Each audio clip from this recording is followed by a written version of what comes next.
like the city, but I am tired of the same people, of the same things. I want to escape now to another place now, but with you, 'cause I don't want to be alone. Tell me if you want to follow me now, to follow me. Take me to your arms and never leave me. Don't leave me, boy. Tell me if you want to follow me now, to follow me. Take me to your arms and never leave me. Don't leave me, boy.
And Antonio Albacete. The two of them go flying through the right-hand side, then the left-hand side. Jochen Hahn around the outside, and Lucas Hahn, no father and son, come together on the exit of turn one. And the best thing about this is the fact that it's still a 15-minute sprint race. It's not extended the time of the race. It's still just like, it's going to be, 7 laps as far as I can know. Yeah. We get to the real nitty-gritty of motorsport. Crymsun and Smith are side by side for the title in the very final race of the season. So as they go back up the hill towards the Schumacher. Nils Kor clips the back at 10. Simon Povey clips the side of Nils Kor. They go over the hill and Povey's around. Oh my God, that's going to definitely be the thumbnail when it hit me in the right direction. Thank you so much. 23 cars.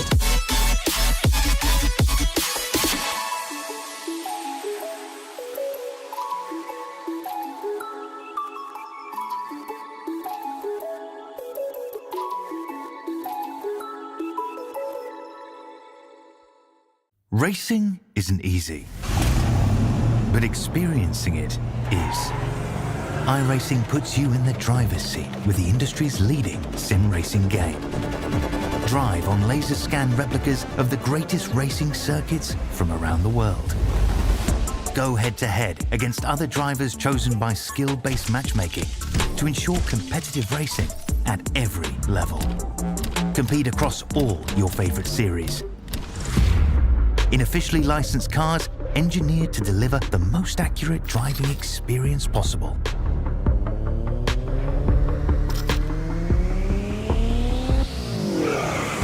Join a race or host your own with players from across the globe. Race against the computer or in a league with friends. Feel the thrill behind the wheel. Visit iRacing.com.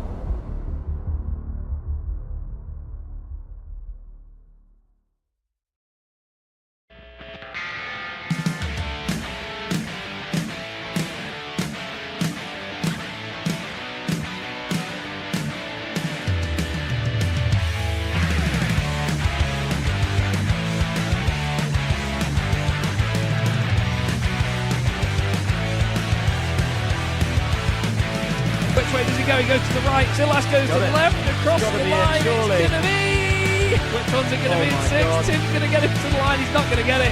Oh no, Pete Newman's around. Pretty tight. Jake Blackwell round the outside. He's going to keep it there, and now he's going to be on the inside. Simon Price sees a gap in the middle, decides that no, that would be mental. Big accident, Simon.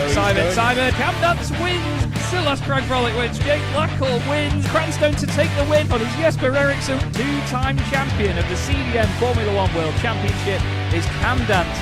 And what a fantastic race. Amazing.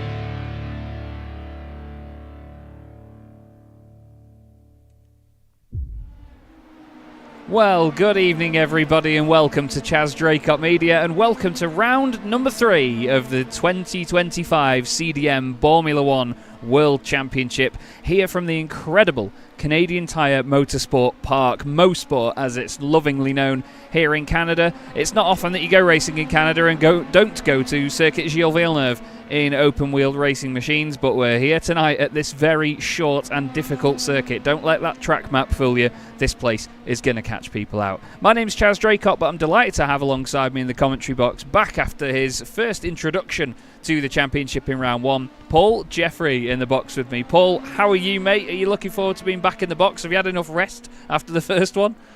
Hello, mate. Hello, everybody watching on Chaz Draycott Media on YouTube. I'm ready for some more Boremula 1. Now that's a question that deserves a foolish answer. Of course I'm ready. I was born ready, my friend. Cracker, last time I was out. Had a race in the in-between that I missed. Back again for round 3. Catch me up, man. What have I missed? Well, we had another amazing performance by Jesper Eriksson last time out. A lights to flag victory for him meant that he holds on to his championship lead as we see here. But now the drop scores have been brought in, you can see just how close it is. All the drivers will drop 1 score throughout the season, so obviously they've only had 2 stabs at it so far and we've already brought it in. So there's only 3 points between the top 3 in the championship, 5 between the top 4, 6 between the top 6. And then in the teams as well, Williams, Mechachrome, Benetton Playlife and McLaren Mercedes all separated by just 1 point, 5 separating the top 5. It's going to spread out a little bit naturally as championships do, Paul, but I mean that's mighty close already. It's similar to how it would have been back in the day. Oh, absolutely, man. That's incredible. And it's so just for a championship like this, because obviously we wax lyrical about the race that we're watching when we're watching one, and they're always great racing, passing, overtaking, demon moves, etc., etc. But you often forget the big picture, that there's a championship on the line. And for me, having just done 2 rounds coming into the 3rd, for it to be so close is testament not just to the closeness of the driving talent on track, but the high level, Chaz, the drivers all the way through the field. It really is impressive to see these folks showing off their wares on the virtual racetracks of the world. Oh, and Jesper Eriksson's showing his wares to the pit wall for a moment there. He will be wearing the number 1 on that car for the remainder of the season. We unfortunately had some dramas with iRacing not liking the number 0 or even 00, as you can often have in NASCAR. So he will be wearing that number throughout the rest of the season. It doesn't mean he's reigning champion, but he will be wearing it from this point onwards. Let's go on board for a lap, shall we, of Mosport, because Paul, this place is, like I said on the intro there, the track map doesn't tell you everything there is to know, because it's a scary old circuit, this. Oh, it is. It looks simple on paper, but we don't race on paper. We race on tarmac. I'm right in saying, Chaz, there's basically 2 braking zones for this track. There is indeed, yes. This is sort of a bit of a lift and maybe a little tap of the brakes through turn 3, known as the corner that's very difficult to get right. You can see as well iRacing's new lighting system really glowing in front of these cars. There's a lot more bloom and a lot more reflection. Even on their older circuits, this is one of the oldest circuits in the sim, and as you can see, a lot of the surfaces are actually quite smooth and very flat, unfortunately, but the Prost definitely isn't. It's lovely and metallic. We've just gone through the hardest corner on the circuit though, the double right-hander down at Moss, and then this humongous uphill back straight towards the final sector of the circuit. It's a relatively short lap though, only 1 minute and 13 seconds even in these little Formula Mazdas, and you can hear, look, as Philip Miles goes up the hill, the car is actually not accelerating. It's really struggling to get that thing up to speed, and this is what's going to be so important in this race, because it's not only going to be about saving fuel staying behind one another, it's actually going to help your lap time a lot. And I think as well it's one of those tracks where if you start to squabble in racing conditions, you can very easily get shunted away from the ideal racing line. And then, as we've just seen from Philip Miles on board, you're going to pay a price for that one for all of the following corners. So high speed, and I say high speed as in percentage of throttle used rather than the miles per hour that you're travelling. It's so high speed, if you're off kilter for 1, 2, 3, 4 corners, you're completely out of the picture. So it really is vital. It's going to be a tentative game, I think, in this race, and there's going to be a lot of drivers, perhaps, in my opinion, hedging their bets slightly, shall we say, in terms of track placement, for fear of being the one that misses out. Yeah, that's the thing. You need to be in the right place at the right time in a championship like this. We've seen it before. It's great to have iRacing's new lighting model on for us. I mean, look at the glow there as they come through the final corner. The drivers had mentioned that it was very bright. Oh, dearie me, Connor. They had mentioned that at points it's really bright and very, very difficult to see. So we are going to get a little bit of that tonight, I think, because the sun seems quite low out there. If we look at the actual weather in the sim, though, excuse me, you can see it is only 1:30 in the afternoon. We are using the real date, though, March the 12th, 2025. So, as you can see, it's sort of, I don't know, it's like afternoon, but not afternoon. It's really strange, isn't it? It's almost like a bit of a sunset, but yeah, at the same time, it's not. It's like a decent summer's afternoon in the UK. Yeah. And I believe that's what they're like anyway. I've not really We've never seen one. No. I read about it in books back in day. But again, all these things, they're difficult. They're things that a driver has to comprehend with, but the same for everyone. So whoever approaches this one with the best mindset, whoever overcomes the challenges, the best of the drivers, will be the one that takes the reward. And all you can ask for, Chaz, is a level playing field for everyone. That playing field might be potholed or it might be picked smooth. Is irrelevant. It is still the same for all the drivers. Absolutely is. We look here at Lee Aberdeen in the not quite McLaren. Hoping to have a strong night of things tonight is Lee. Let's not. Oh, well, it's not going to if it goes like that. But that's one of those corners. It's a real troublesome corner, and it's very difficult to get things right through there. Look at this wonderful, wonderful grid of cars we've got. There are a few drivers missing tonight, unfortunately. Jakub Szymanski and Christian Rose, two of our substitutes, weren't available. I think I've only just had a message off Alex Fretwell. Yes, bear with me. So Alex is going to try and join in, and he's going to start from the back of the grid. So Alex is going to be driving for Benetton tonight, so I will need to sort his livery out. But he is going to be jumping in, which is great news. So we will have both the Benettons on the grid, but it's just about time now to get qualifying underway, Paul. And these guys, well, they're going to be a bit nervous for this, I think, because this is definitely a track that will bite you in the backside, and there's been a lot of questions of what happens if I mess up my lap. Seems like drivers are almost, well, ready for it to go wrong round here. And so they should be. As you say, this is a mighty, mighty difficult circuit. Old school in its very nature, opened in the early 1960s. Very, very little change since then. So what that means? It means an uneven road surface. It means multiple camber corners. It means barriers and expanses of grass very, very close to the racing line. In one of these cars on a track of this nature, it's very easy to lose traction, run a little bit deep, and before you know it, you're sailing straight to the scene of the accident.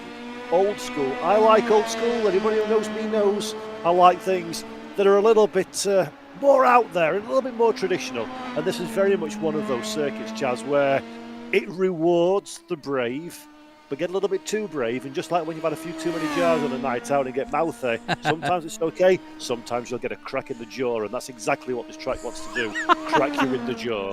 It's a fantastic analogy for it, absolutely. But look at the elevation of this place. It's terrifying, really. When you go into this double right-hander, it's so hard to see. There's a huge curb on the inside, there's a huge bumpy curb on the outside. But then again, from this nose camera, look how steep this uphill is here. It doesn't really look that steep from the outside, but the car has got that first rise, then another one to get up and over, and then another one to get up and over. It's honestly like going sort of the wrong way up a ski slope here at Mosport. It's incredible. But these little machines using every bit of power they've got to get around a lap.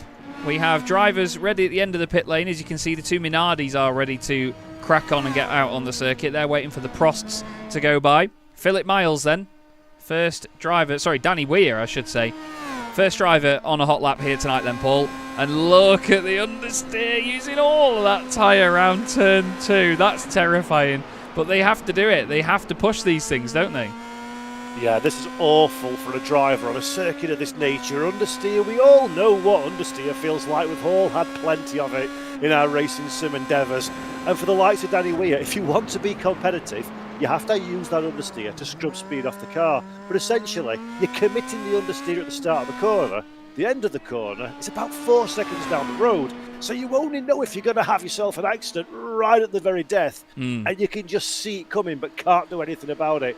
It's not nice. It's not a nice experience for our drivers. What's going to be fascinating though, Chaz, when we transition into the race, is I expect to see a few people maybe drifting at the racetrack into each other. So track positioning and spatial awareness is really vital on this place. Yeah, even more so than most other circuits that we will ever go to. Danny Weir wide out of the final corner. Is it enough to get a valid lap time on the board? Yes, it is. It's a 1:15.401 for Danny Weir. What does his teammate do? Philip Miles goes nearly 9/10 of a second quicker. Great lap by Philip Miles. And next across the line will be Simon Price in his Minardi. Simon, always one to throw a joke around in the Discord. God, that Minardi looks even better with the new lighting model. The reflections on it looking resplendent with its silver livery and without Esteban Suero throwing it into a wall. He's doing a fantastic job so far this season though, Simon. He's really enjoying himself as ever. But God, look at the glow there. It's almost nuclear. Yeah, that's definitely interesting, shall we say. Simon Price, though, driving for the Minardi Ford alongside Connor Hatfield. This is a team and a driver that needs a result. No points on the board so far in Constructors or Drivers' Championship standings. You mentioned they're doing a fantastic job. Absolutely right. The pace has been there. It's just been a little bit unfortunate. They've not converted it into results. That begs the question, what kind of appetite for attack does Simon and Connor have coming into this race? Are they going to look to bank some points, get the championship off the start, or is it a case of, hey, 2 races down the toilet already, now we need to just throw everything at it and see what sticks? Very, very interesting. That's going to be stories for us to keep our eyes on, I'm sure of it, as qualified and the race comes in. Simon was really wide out of the final corner there. Is it an improvement? He goes second fastest ahead of Danny Weir, but behind Philip Miles. What about his teammate Connor Hatfield? He goes quicker, but still into second position for him. So the American goes second to the Austrian Philip Miles, and now the first of the Tyrrells across the line. It's Rob Lundgren making his way through the first corner. His teammate Francois Brandet, unfortunately not here this evening. Francois, a very, very funny man indeed with his Ricardo Rosset helmet, but he is not here for this third round. Like I say, a few drivers down, but we should have 19 with Alex Fretwell filling the final slot. Lundgren's had a bit of a moment there and lost quite a lot of momentum. The next driver behind him is this man, John Tusting. John didn't know if he was going to make it in tonight, so it's great to see that he is here, and what a gorgeous looking car that is. It almost looks, well, it looks a bit naff from the front actually, because it looks like there's just no stickers on it, but it's a mighty good looking bit of kit side on. Yeah, that's basically what the marketing manager of Arrows said to Tom Walkinshaw when the livery came out. No stickers on it, son. And that's basically why Arrows, unfortunately, slowly but surely, began their decline from this season. But it does look absolutely brilliant. And John doing a great job. Green through Sector 1, of course. Fastest lap that he's set. 1-shot qualifying. So there are no extra throws of the dice. You've got to roll it and leave it on the table. As expected, of course, a green Sector 2 as well for John, with this being his first time lap. We'll keep our eyes on that one. Robert Lundgren crosses the line. 5th quickest for Robert, so not a great opening salvo, it has to be said. And let's have a look then. Accelerate to the line, and that's not a great lap from John Tustin at all. It's good enough for 4th, but 8.5 of a second down on the quickest time. Yeah, Philip Miles still fastest at the moment then in the Prost Peugeot. So one of the first drivers out on the circuit, currently quickest. Here is Johnny Herbert Martin Kenyon, making his way around turn 2. God, it really doesn't look like, when they go over that crest from that camera angle, It really doesn't look like they're going to make it round that corner, but they somehow manage it. Through goes Martin, through turn 3. It's almost that bright, you could put your hand in front of your face and see your bones through it. It's that bright as they go around that right-hander. Martin a little bit deep into the left, but manages to tidy it up before Moss. We're going to see some major moments in this race through there tonight. A spin here and there. Kenyan purple sector, though, so far, having a really good start to it. He's got his teammate Ben Chalcraft also on a lap with him. Ben in this sort of reverse Damon Hill helmet with the turquoise head surround, while Martin wears the yellow one that Johnny Herbert wore in 1998 for most races. Hello to everybody watching in the YouTube chat. Good to see you with us again this evening. Martin really pushing that car through that final sector. It's really high speed round there, but it shows you, doesn't it, Paul? These things, they may not be Formula 1 cars, but they've got some great capability, haven't they? Oh, for sure. The body language of Martin Kenyon is absolute. That's a car on its pins, and so it should be, by the way. That's now the quickest lap of qualifying, a 1 minute 14.098. So Kenyon absolutely on the money. Can teammate Shallcraft do anything to try and dispossess the Sauber Petronas currently on pole? No, he can't. Nearly 0.2 of a second shy.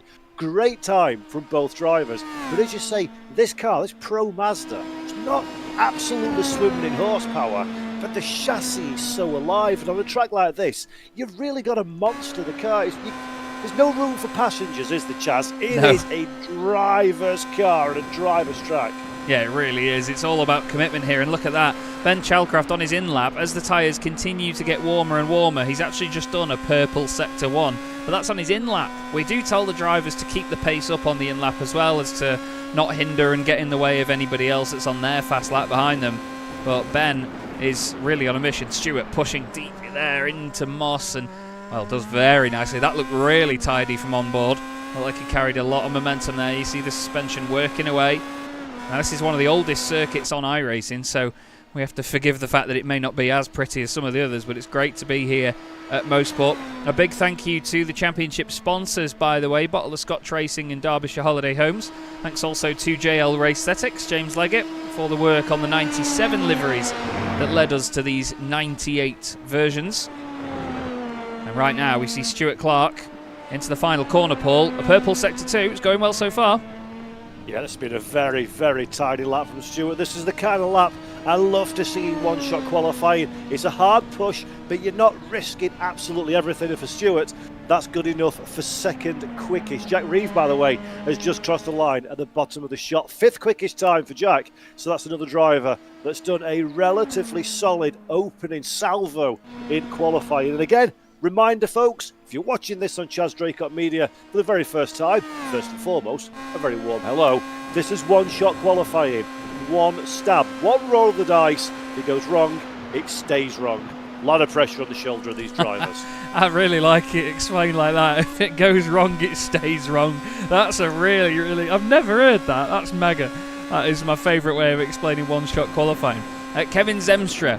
He is pushing and pushing in his Ferrari a little bit deep into there, but that's going to square up the exit for him. That second apex, he gets the run. And now, can he finally salvage some good points? Zemstra at the moment, 5 points at the minute, in 10th in the championship in the Ferrari. He's not had the opening 2 rounds that he would have wanted. He had contact at Phillip Island. And in the second race, I think he was just more... He was sort of just stuck in the battles. He couldn't really get away from everybody in the second round of the championship at Okayama. Into the final corner he goes. 2 purple sectors. It will surprise me if Zemstra doesn't go fastest. Look at that. 3 purples. It's by how much? 0.4 of a second over Martin Kenyon. Lovely lap for him. We almost forgot about Matt Hoyland in the Jordan here, Paul. He crosses the line. 3 green sectors for him. What about that? Yep, nice time for Hoyland. That moves up in a 5th position. But what a lap from Kevin Zemstra. Purple all the way, pops his head out at the end and gets a 0.4 of a second advantage. That's a really, really strong lap from Kevin. And again, going back to the risk and reward conversation, how hard do these drivers want to push to try and contend? You don't want to do it, man. So if you make a mistake, you've thrown your entire night away. So Zemstra looking very, very nice indeed at the moment. thing is as well, these guys all get on really well. There's great banter in the Chaz Draycott Media Boremula 1 Discord, and everyone usually sort of sits in well, some of them sit in groups in the voice chat as well and talk to each other throughout the race. There's great camaraderie between these lot. They know that they're all here for fun and for a good time with this, very fun and open championship. And it's just great to see that they all get on so well, but still give us epic competition. We've got Jake Cranstone at the moment in the Jordan, and then Taylor Adams in the McLaren. Taylor got some good points back at Okayama. He's currently 5th in the championship. Jake is 6th, both of them on 9 points apiece, but only 6 points off the current championship leader, Jesper Eriksson. His teammate Tom Stanley not here tonight either, unfortunately. Jack Werrell not here for Stewart. He was having some technical issues before he went out there. Alex Fretwell, I believe, yes, Alex has connected to the session, which is good to see. As Cranstone, oh, that's close there, Paul. 2nd place, but not quite 1st. Yep, nice time there for Jake Cranstone. Adams, by the way, jumps up in a 2nd position as well, so that's a great time for Taylor in the McLaren Mercedes, the West-sponsored machine, the silver car, up into the first couple of rows of the grid. And that's all you can ask for at this moment in time. All you can ask for in a one-shot qualifying like this is give a relatively decent account of yourself and line yourself up for the big one, the points-paying attempt, and that is when we come into the race in a few minutes' time.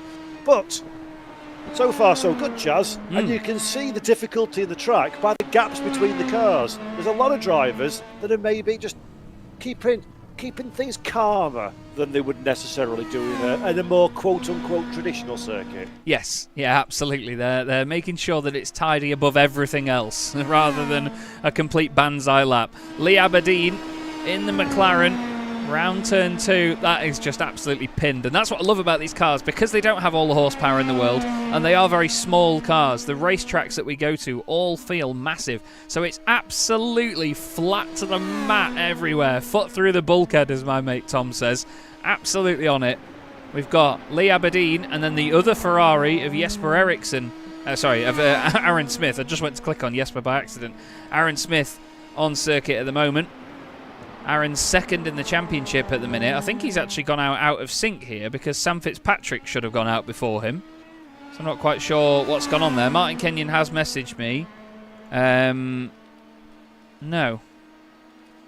Don't know what's happened there, but there was a slight miscommunication, it seems, because Sam Fitzpatrick should have been on a lap before Aaron, but he's going out at the end here.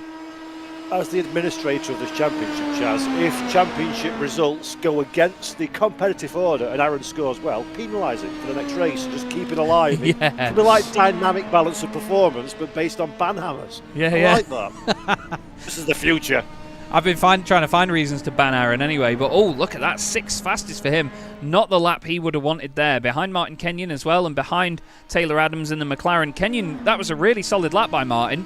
And it just goes to show, doesn't it? He's all the way up there in 5th position at the moment. Now, Sam Fitzpatrick and Jesper Eriksson are the next 2 drivers to take to the field. 2 drivers that have been exemplary so far this season. And funnily enough, Paul, they are our 2 pole sitters from rounds 1 and 2 as well. Sam got it on pole at Phillip Island. Jesper Eriksson went lights to flag at Okayama. And this is going to be fascinating because both tracks share similarities. Strange as that might sound, share similarities with this Canadian Tire Motorsport Park circuit. So it's going to be interesting to see how hard both of these drivers push. We're looking at the Benetton Play Life at this moment in time. Beautiful, beautiful car. Sam Fitzpatrick behind the wheel. Green sector 1, so he started out quite decent, Chaz, but he needs to dig a little bit deeper behind the back of the couch to find some lap time. Yeah, he needs to just find every little penny that he can. Jesper Eriksson, well, the cameraman falls over. Jesper Eriksson pushing on as well. A purple sector for him. He'll be pleased with that. But it's all about keeping this final sector tidy. It's easy to clip a curb here. Easy to have that horrible little slide. Fitzpatrick, purple final sector. Does he displace Lee Aberdeen and take provisional pole? No, it's an identical time to Zemstra. And Zemstra said it first, so he takes it. And what about Eriksson? Does it by 42 thousandths of a second. Jesper Eriksson for the 2nd race meeting in a row will start on pole position in the CDM Boremula 1 World Championship. Lee Aberdeen in the McLaren will start alongside him. And would you look at that again, Paul? 5 different manufacturers in the top 5. We've got Williams, McLaren, Ferrari, Benetton, Jordan, and then it's McLaren that's the first repeat. Martin Kenyon, great qualifying from him in the Sauber. He's ahead of one of the Ferraris, Aaron Smith. Stuart Clark and Ben Chalcraft round out the 10. I can happily say that Alex Fretwell is in the session.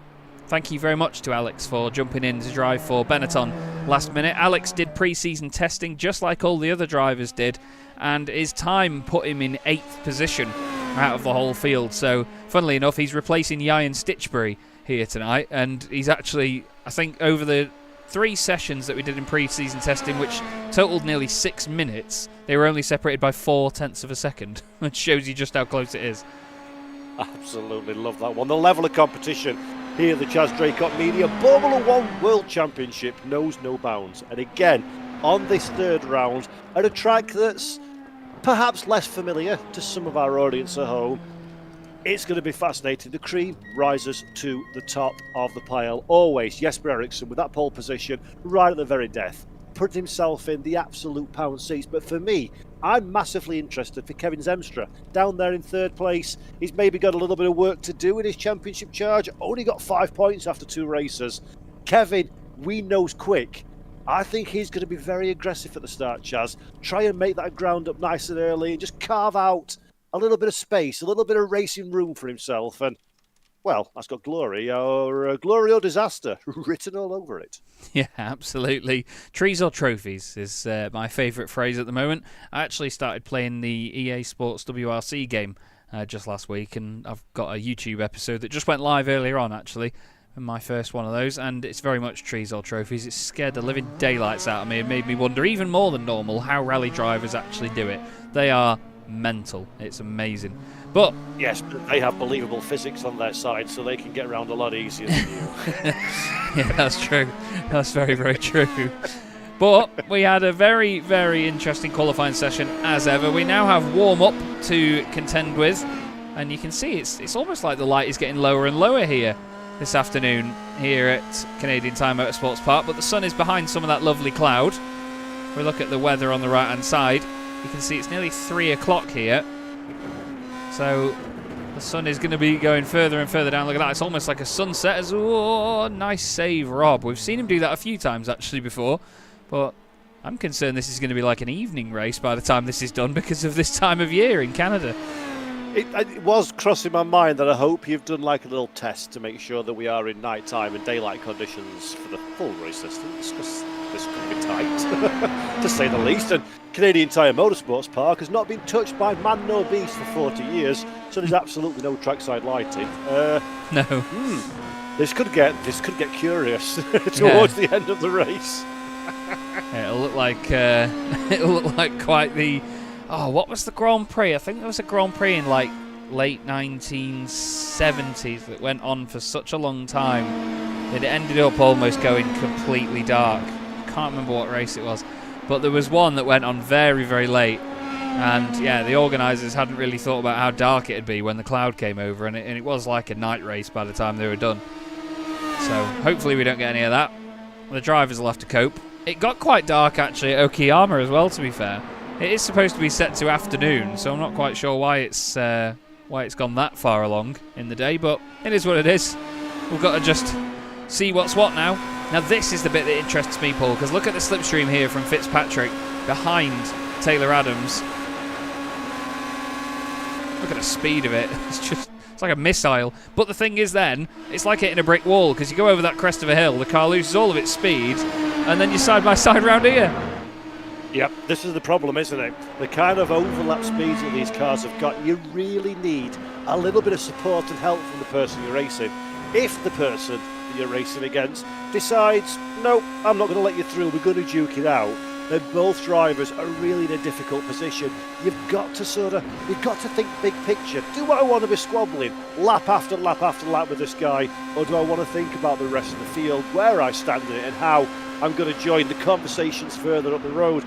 That'll be interesting, because as a commentator, sat in the relative comfort of my office upstairs, I can see all the big picture. I can make those calls quite easily. When you're behind the wheel, it becomes a lot more difficult because you're focused in the heat at the moment. Again, who is interested in individual glory, who's thinking big picture for the championship, will have a very, very big impact on how many of these battles will play out over the opening few laps at least. Yeah, definitely. I'm intrigued to see who's got their hat on for this one. Here is the number 5 Benetton, Alex Fretwell. He's making his first outing in the championship. He did pre-season testing, bless him. He signed up a bit late to the series but wanted to get in on it as a reserve. And it's great that he is back with us. Alex has been, well, he's the Pro Class champion in the Evolution Sim Racing GT3 Championship. He won the championship in the only McLaren 720S GT3 in the field as well. So despite its a funny visual glitch actually that meant that the right-hand tyres in wet conditions, the right-hand tyres were on the wrong way round. He blamed that for the way it handled. He actually did an amazing job in that car and brought it home to a class championship. He's certainly no slouch, and that's why he's in a Benetton here tonight. Teammates with Sam Fitzpatrick, so he's definitely got a strong teammate with him. And you know, these drivers don't really rely on who their teammate is too much in stuff like this, Paul, but you know, it must give you quite a lot of confidence to have a teammate as potent as Sam to go up against, surely.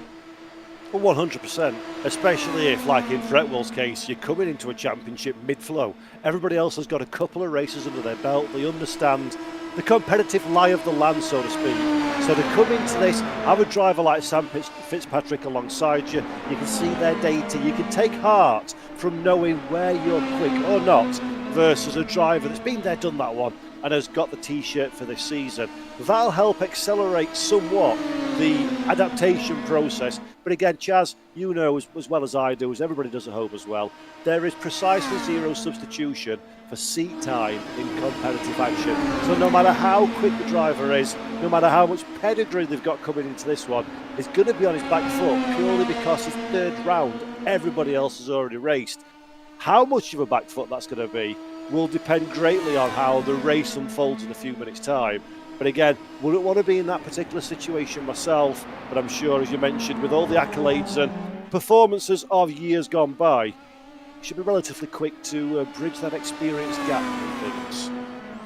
Yeah, that's the thing. You need to spend a lot of time getting used to these cars because they are not friendly in the slightest. It is a car that as soon as you try and get too much out of it, it will throw you around into a spin before you can say, oh look, and then that's it. These two are showing us exactly what we expect to see throughout the race. Some brilliant battling here between Sam Fitzpatrick and Taylor Adams.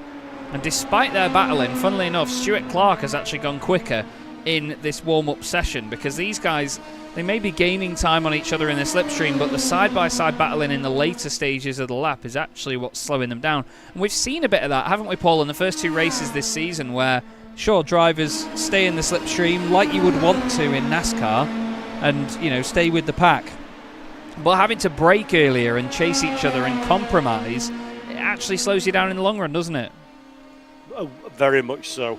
Double jeopardy as well here at CTMP is it's very, very easy to have a crash. I know, sounds obvious, and when I'm driving, everywhere is easy to have a crash. But for these guys who are a lot better than I am, it's very easy to make a mistake. If you're following so closely or you get caught up in that pack racing mentality, you can quite quickly go straight to the scene of somebody else's mistake and get suckered into that one, or get caught up with the accordion effect. Somebody maybe checks up a little bit and you go unsighted. So that comes with an air of danger as well. That comes with an air of responsibility on both drivers to make and play nice, as Fitzpatrick is showing you exactly how to place the car to stop somebody getting past.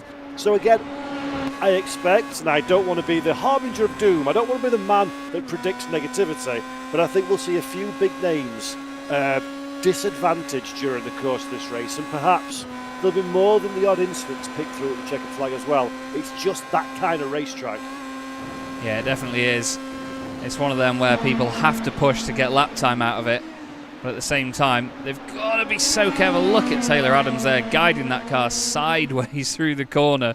It's absolutely insane, isn't it? The speed at which they have to push. Well, the confidence that they have is just mega, though. I don't know how they do it, because I've tried to drive this car and it just wants to kill you everywhere. It's such an innocent, lovely looking race car, but look at it, Sam Fitzpatrick fighting for his life behind the wheel. Absolutely fighting for his life. I think once again Sam is racing from the Apex Racing Team headquarters as well in Corby, which is awesome. And he may be all the way in that wonderful facility, but it doesn't keep him any further away from Taylor Adams. Oh, boys, this is Senna and Mansell. This is side by side. Oh, that was very close wheel-to-wheel stuff. And Great still, respect, though. Look at that one, though. I mean, this is... A lot of people might be asking, well, why are they fighting? What is there to be gained? It's just getting your muscle memory warmed up. It's good practice going into the race. Just, again, on this day in history, with the track conditions and the weather conditions and the time of day, where's the grip? Where's the opportunity? How does the car behave in air? How does it behave when you're side by side? Can you go all the way around the outside? All these questions that you want to answer for yourself, because it's better to do it now in the absolutely valueless warm-up session than to go and do it in a race and park it in the wall. So clever to see these two guys doing this. And I'm surprised, frankly, that we've not got more of these kind of little battle packs as they feel each other out at the racetrack ahead of the big race. yeah, indeed. It's very, very good stuff to watch, isn't it? Very exciting. Lee Aberdeen and Kevin Zemstra are also at it. These two are good friends. They've raced together for a long, long time. So they know each other really well when it comes to the sim, what to expect. They'll be sat chatting away to each other as well, I'd imagine. And, oh, well, Kevin decides that's the end of his warm-up session. The sun is getting mighty low here, and it's really worrying me now. It's actually scaring me. It's really scaring me at this point. It's really annoying. I think, to be fair, iRacing had an update yesterday, and I think what it's automated it to do is, rather than it be the default date, because it should be set to the default date in iRacing is the 15th of May of whatever year you are currently in. So obviously it changed to 2025 now.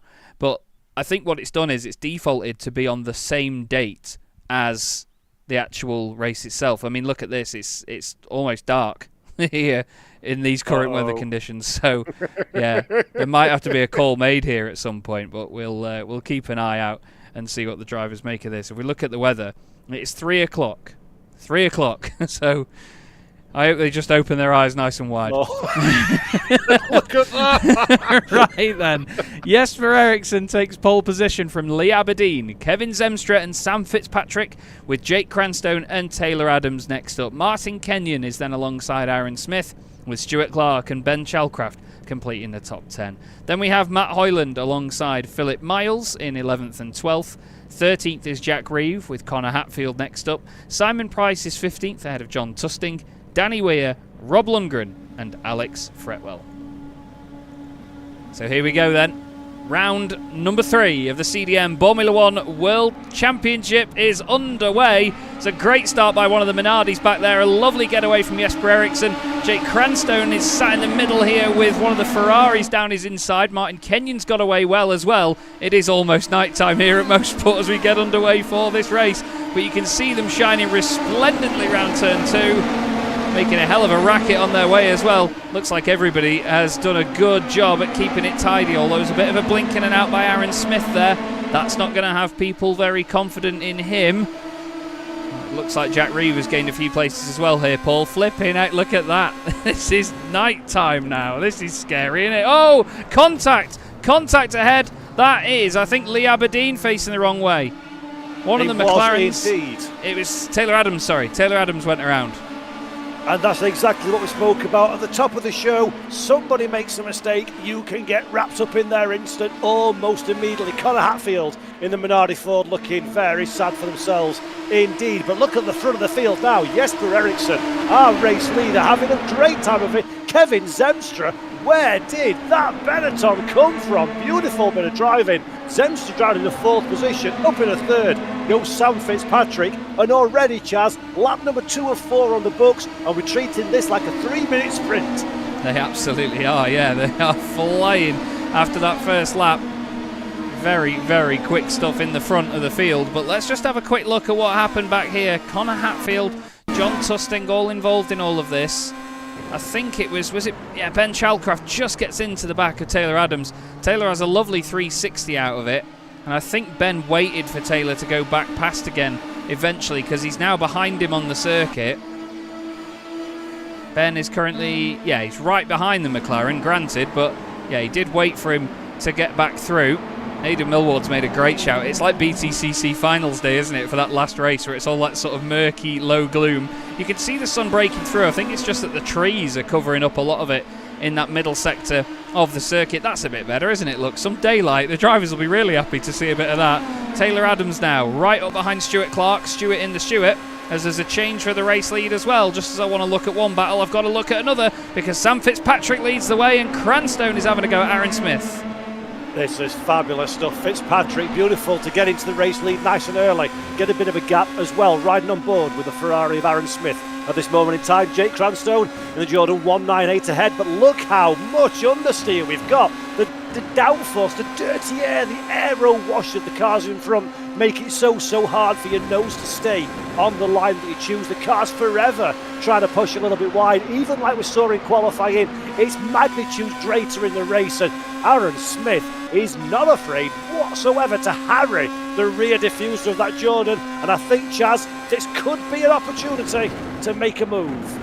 Yeah, I think, to be fair, on the exit of this right-hander is where he's going to try it. But Fitzpatrick leads the way from Ericsson, Aberdeen, Zemstra, Cranstone, and then Smith.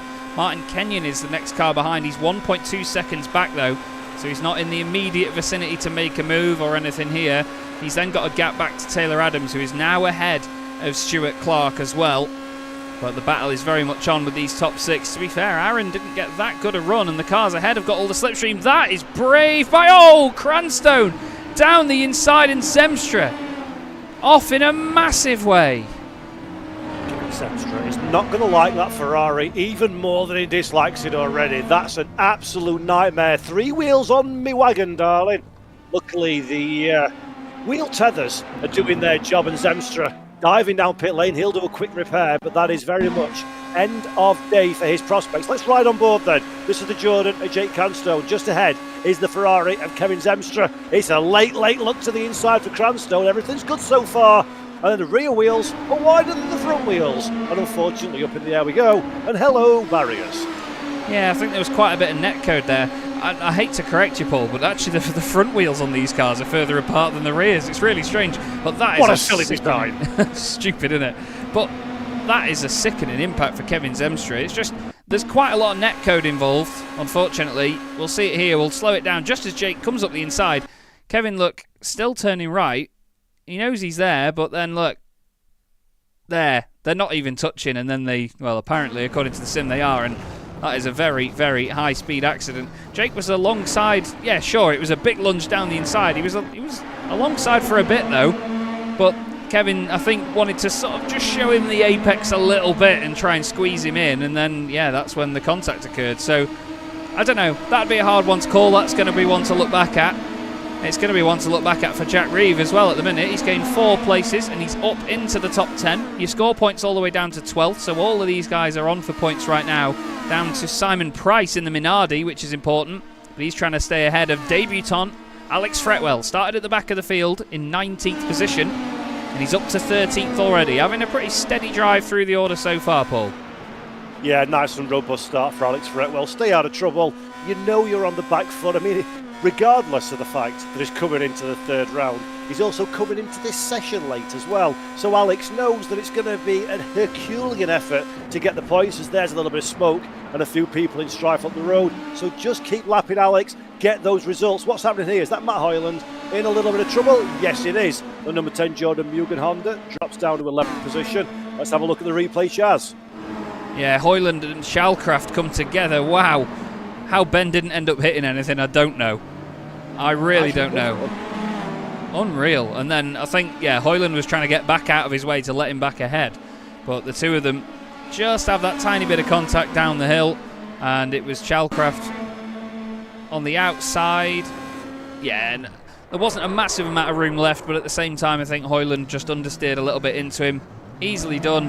And then Ben just takes a second to get back through the gears and crack on once more. But Simon Price is now between these two and into 11th place. That's 2 championship points if he finishes there for Minardi.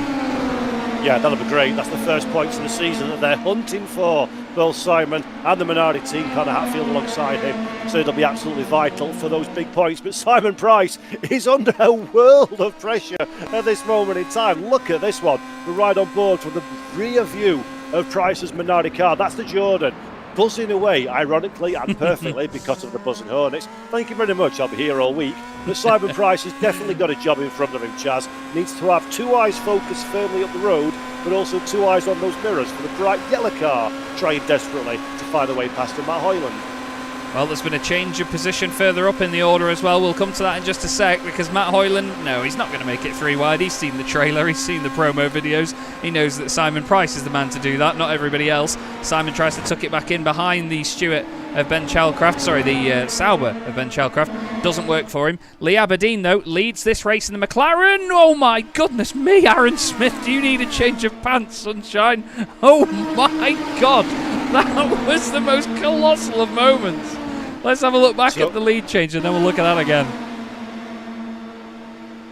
Oh my God, he's going to need to lie down after that, is Aaron. Sorry, Paul. No, not at all. That was a very Larry moment. That's a great move from Lee Aberdeen, by the way. Nice and conservative, nice and minimal in terms of every kind of action in the car. But let's have a look at this one.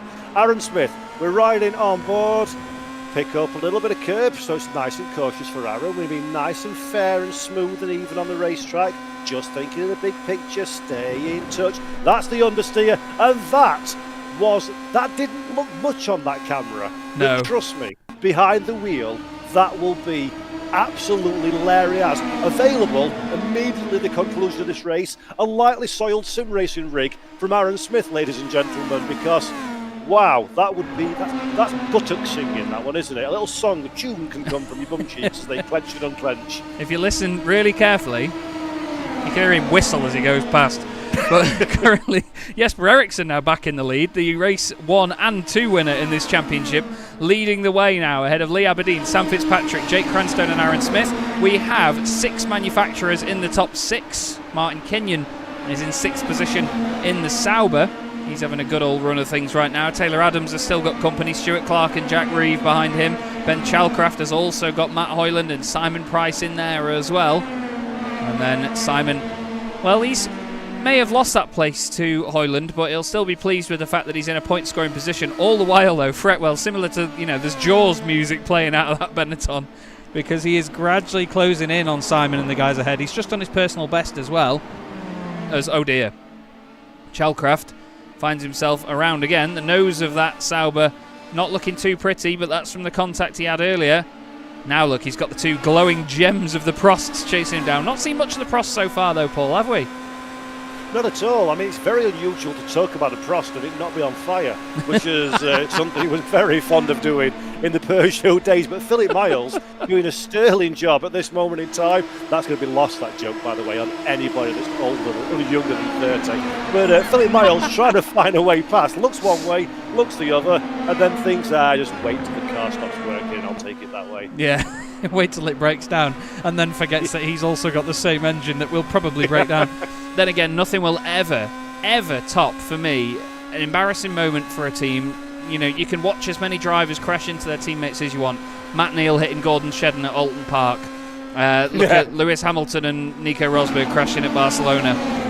None of that will ever compare to the incredible simultaneous engine failure that the Arrows team suffered at the 1998 Spanish Grand Prix.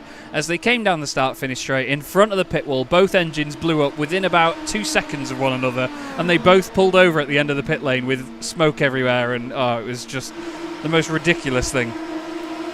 And do you know what's pathetic? I can actually remember that one, and it just feels like 5 minutes ago. Yeah. Anyway, let's focus on the here and now, because we're having some changes, ladies and gentlemen, boys and girls. Do you like your racing served hot and spicy? Well, you're in the right place, because we've had a bit of a shuffle in the top running order. Jesper Eriksson still in 2nd position.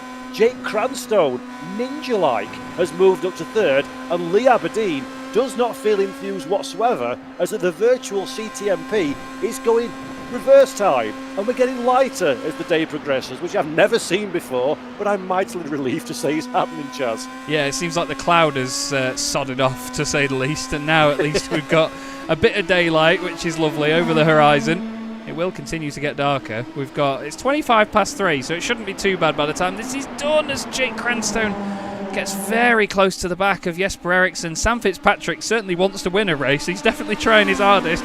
He is not sitting behind the other drivers, which is quite interesting to see. Because in this championship, as we've seen before, the game is to sit behind the drivers in front of you and save fuel. Think about the bigger picture. And look, Sam doesn't want Jake right behind him. He's moving over to try and give the slipstream to the Williams. It's not worked. And Jesper Eriksson now drops down to 3rd position. Lee Aberdeen still in 4th. Aaron Smith still in 5th. The bonus for us here, Paul, is that they're all in different cars, so we know who's who, which makes our life a lot easier. Taylor Adams has just got back up into 6th position, by the way. That's where he started this race. Jack Reeve on a bit of a mission as well now. He's in 9th position, 4 places gained. That's the most gained inside the top 10. And it won't be long until we get to around the halfway point and the drivers start to think about pit stops here, Paul. Yeah, that's going to be an entirely different kettle of fish altogether once we have the pit cycle. Drivers are going to be on track on slightly more used rubber or slightly less in the groove than others. Traffic's going to play a part as well. So you've got to be, again, I know it's boring to say it, and I know I've said it already, but a strategic-minded driver is going to be one with the most benefit to be found in this race. And that's not just the fuel saving. It's not just car placement. It's when you come down pit lane and just look at Jack Reeve. Look how quick he closed in to the likes of Clark ahead. Almost got himself in trouble in the little jet black Arrows. Who did Arrows have in '98? Was that Yamaha or Judd? It was the Arrows. Yes, it was I think it was the Hart engine. Hart. I always get Hart and Judd mixed up. Yeah, I think they had a Hart engine. Or was it? No, it was an Arrows Yamaha. It was Yamaha in '97 and '98. Yes, less we think about the 97 Arrows Yamaha and the way you completely annihilated David Hill's year, the better everybody can be. Prettiest F1 Yamaha car of all time, though. Yeah, but just stick to keyboards, you know what I mean? Don't make Formula 1 engines or Formula E teams by the look of it too, because it doesn't work. Oh, God, yeah. There's an incredible meme somewhere about someone buying a motorbike. And they buy this motorbike from Yamaha and they go, oh, that's absolutely lovely, thank you. Now, at the moment, I'm learning piano and I'm in the market for buying a piano as well. Do you know anybody or where I could get one? And the Yamaha representative says, you're not going to believe this. It's just the most balmy thing that they make motorbikes, Formula 1 engines and pianos and keyboards. It's just such an odd company. It's just, yeah, it's brilliant though. It's a hell of a legacy. Still, we've got a hell of a legacy here. Stuart Clark, he's been one of the sort of most under-the-radar performers this season, I think. He's really been doing well in this machine. He's been putting an incredible pace, and he's been in the top 10 at both races so far this season, and he hasn't had any big dramas. He's just been plugging away and doing lap after lap after lap. His teammate outshone him a little bit at Okayama. Christian Rose was an incredible stand-in to have. Christian, one of the quickest drivers that we'd had in previous seasons, started from the back of the grid, got inside the top 10, scored some big points. But Stuart has been absolutely, well, I'm going to touch wood when I say this because, we all love the commentator's curse, but he's been solid. Really, really solid with Stuart Clark. Lundgren facing the wrong way. Oh dear. Terolvo gets it turned. It's not quite as smooth a spin turn as you'd like. Let's have a look then from Rob Lundgren as the outside line tries to close the inside off. Unfortunately, there's an Arrows in the way. There's lots of smoke will ensue, and everybody can count themselves lucky to not collect that car. By the way, just going back to that one a second, you're saying Christian Rose stepped in. Is that Christian Rose of Fun Cup fame? No, it is not. I was going to say, that's a good snag. Well played on that one. Yeah. Is that son of Paul Rose? It is indeed. Yes, it is, isn't it? Yeah. No, unfortunately not. That would have been very, very good. But no, Christian is a pure sim racer that hadn't been behind the wheel for 18 months, I think he said. Him and his missus, bless him, had a little one, and he's been away from the rig for quite a while. They spoil everything. Get used to it, Christian. They're just going to crop up everything that looks fun in your life for the next 40 years will be thrown away because you had one night of fun and it will cost you for the rest of your life, my friend. No, they're wonderful. I recommend it. Don't get a dog. Have a kid. They're a lot better. Oh, Christ. Kevin Zemstra has had a spin, and I think that has signalled the end of his race, unfortunately. He's had his own little accident there. Let's have a look how it came about. Is he just going to clip the curb? Oh, it's on the exit. Oh, he's overdone it, and then, yeah, that's that. That's the man who's lost interest. That one, isn't it? It is, yeah. That's the hallmarks of a man that's doing what he needs to do to get to the checkered flag. And sometimes, and I respect Zemstra for this one. You know, sometimes when it's just not going your way, it's better just to park it up and don't fall out of love, isn't it? Yeah, 100%. And unfortunately for Kevin, we've seen that happen to him a lot. He's had a lot of very tough and trying races. Jesper Eriksson round the outside makes a move, gains a place. Connor Hatfield has just been off. This top 5, though, has been amazing. Aidan Millward has corrected us. He has made sure that we definitely know it was just arrows in 98. Because, I mean, you'll notice, obviously, I've put Williams, Mecachrome, McLaren, Mercedes, Benetton, Playlife, Ferrari as they were. It was only Ferrari and Arrows that had just their own name because they had their own engines. They did buy Brian Hart's engine company and branded the engines as their own. Thank you so much, Aidan. Of course, of all people that's going to know, Aidan's going to know. He's like an encyclopedia inside his brain. Great to have you here, by the way, Aidan. Thank you. That irritates me that Aidan knew that one and I'd forgot it, though, because I also consider myself to be an encyclopedia. And there is some friendly competition between Aidan and I. If you know it, I know it with a cherry on top, sunshine. And I'm annoyed. Score 1-0 to Aidan Millward. I'll get you back, son, don't you worry. Trust me, Aidan, he will. This is Paul we're talking about. Taylor Adams currently has a rearview mirror full of Stewarts right now in 6th and 7th places. They don't need to fight, but I don't know if Taylor can catch up with that lead group or not. Stuart Adams in the chat has just asked whether he could do so. I believe in some relation to Taylor, ? Stuart? But he is currently pushing like mad, is Taylor. Let's have a look at the lap times. He's just done a 114 dead for Taylor Adams. The rest of them doing 113 nines, 114 ones. So he's on about the same pace as the lead group.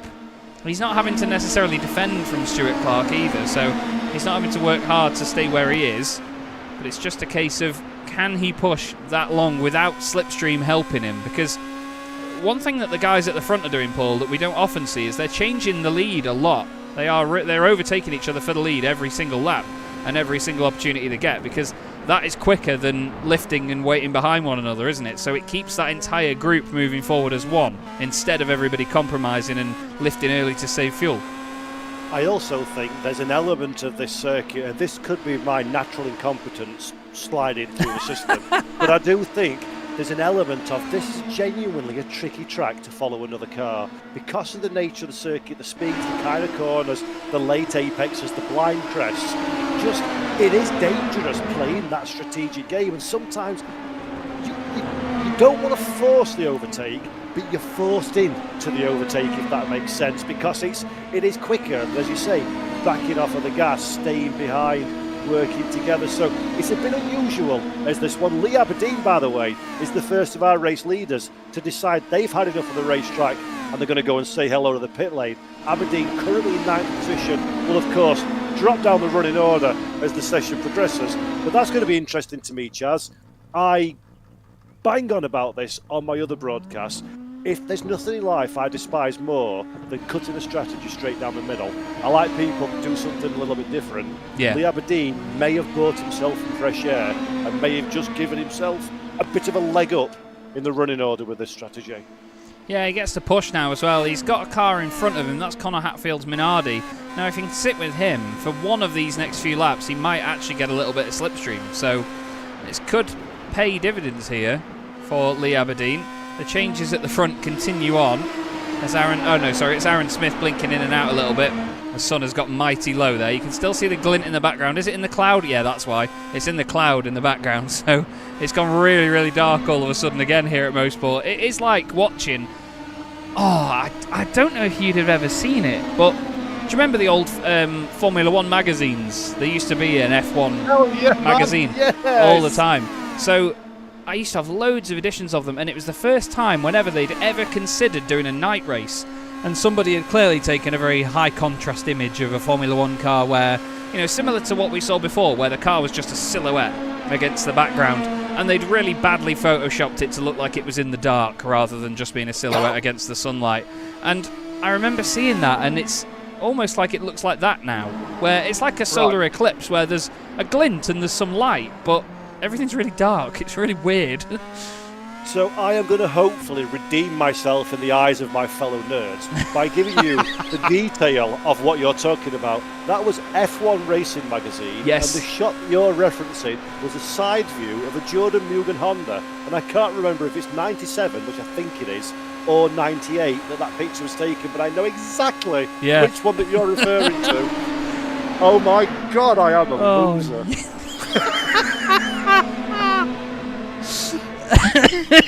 You are absolutely not, Paul. I love it.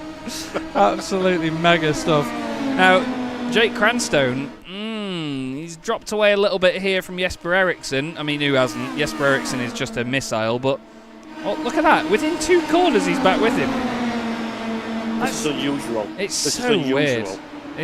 I think Eriksson wants that field to be with him, because the harder they can squabble, the more pressure they can apply to themselves. Jesper, he's pulling away in a dominating fashion, and then it's going all away again, inexplicably in 2 corners. This has got to be strategic drive from Eriksson. This is not pure pace. This is someone that's deliberately engineering this situation. Why? I am nowhere near intelligent enough to unpick at this stage. But this is definitely strategic play, in my opinion, from Jesper Eriksson. Unlike Jack Reeve, that's doing far from strategic play and recovering the car on the racetrack. Yeah, he had a moment on his own here, unfortunately. Just going into Moss, over the crest of the hill. The car doesn't want to slow down. Oh, he's done really well to keep it out of the barrier, though. Really well. And he keeps up his momentum as well, so he probably didn't lose a whole lot of time from that, actually. Really good stuff that by Jack Reeve. He may have gone off the road. And now look, Sam Fitzpatrick re-leads this race once again. Eriksson, Cranstone, Smith. It's a good thing we've not got anybody in the tower doing any lap charts, because flipping heck, it looked like they were just doing a Sudoku more than anything else. It just completely changes every single lap. There's no running order established at any point. But this is Boremula 1, and this is exactly why we love it. Jack Reeve and Ben Chalcraft both into the pits now to serve their pit stops. Stops are not forced as mandatory, but it's just down to fuel, basically. The cars don't have enough fuel to make it all the way to the end. They can put enough fuel in to make it to the end in just the 1 pit stop, though. And now, Aaron Smith. Well, he's the one in the box seat here with all the slipstream. He's not been making moves, though, has he, Paul? He wasn't overtaking Lee Aberdeen earlier on, so I think maybe he's saving fuel here. He's thinking big picture. Yeah, he's happy as a duck on water as Aaron Smith at this moment in time. Doesn't want to get involved in this one. Doesn't even really want to get particularly close to it. Confident in his own pace, confident in his car placement. Aaron Smith just keeping a watch and brief. Now, again, I am sorry for anybody that ever listens to my commentaries on any race ever, basically. But I know where this is going. This is going to the straight down the middle, stop at half distance. If you're Fitzpatrick, Eriksson, Cranstone, Smith, Adams, any one of these drivers in this little pipe, bail. Get your pit stop done. Get it out of the way. Thank you very much, Matt Hoyland, listening to my commentary while racing. Does exactly that one. Because when you're in traffic, Chaz, and I know you know this one, but for the benefit of anyone that's new watching, when you're in traffic, your pace is dictated by the cars around you. When the cars around you are fighting each other, even if it's not big fighting and it's just swapsy positions, you're not maximising the ultimate pace that you're capable of. If you're in that battle pack, you will drop back to that average lap time. Get out of it, see how fast you can go, as Alex Fretwell gets out of the slipstream and sees how fast the outside line turns into the inside line, and with it will, turn into 8th position. Beautiful stuff.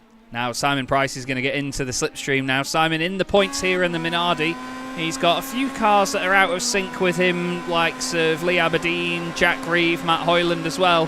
But Simon is giving everything here tonight at Mosport, and he's aiming for championship points for Minardi. And he scoots past on the left. But look, as soon as you're out of that slipstream, it hits a wall, and then you just remain side by side for this long right. Simon does the sensible thing, backs out of that one, and allows Fretwell back down the inside. Alex is having a fantastic debut here in Boremula 1. Very well done to him. He's up 11 places. Sure, some of them may be gained via pit stops, of course, but he's doing a wonderful job. Now look at this, Paul. That is Jesper Eriksson in the pits. Taylor Adams, Martin Kenyon, Stuart Clark in there as well. But Jesper is an important one to have in that pit lane. Really is. Very interesting tactic from Jesper Eriksson. As the race leader, being the first one to pull the trigger is a very interesting way to go about it. I believe in my heart of hearts that Williams Mechachrome #1 car of Jesper Eriksson has the pace on the battle pack he's racing with. And if he's got it, this is the time that you absolutely categorically need to use it on the racetrack.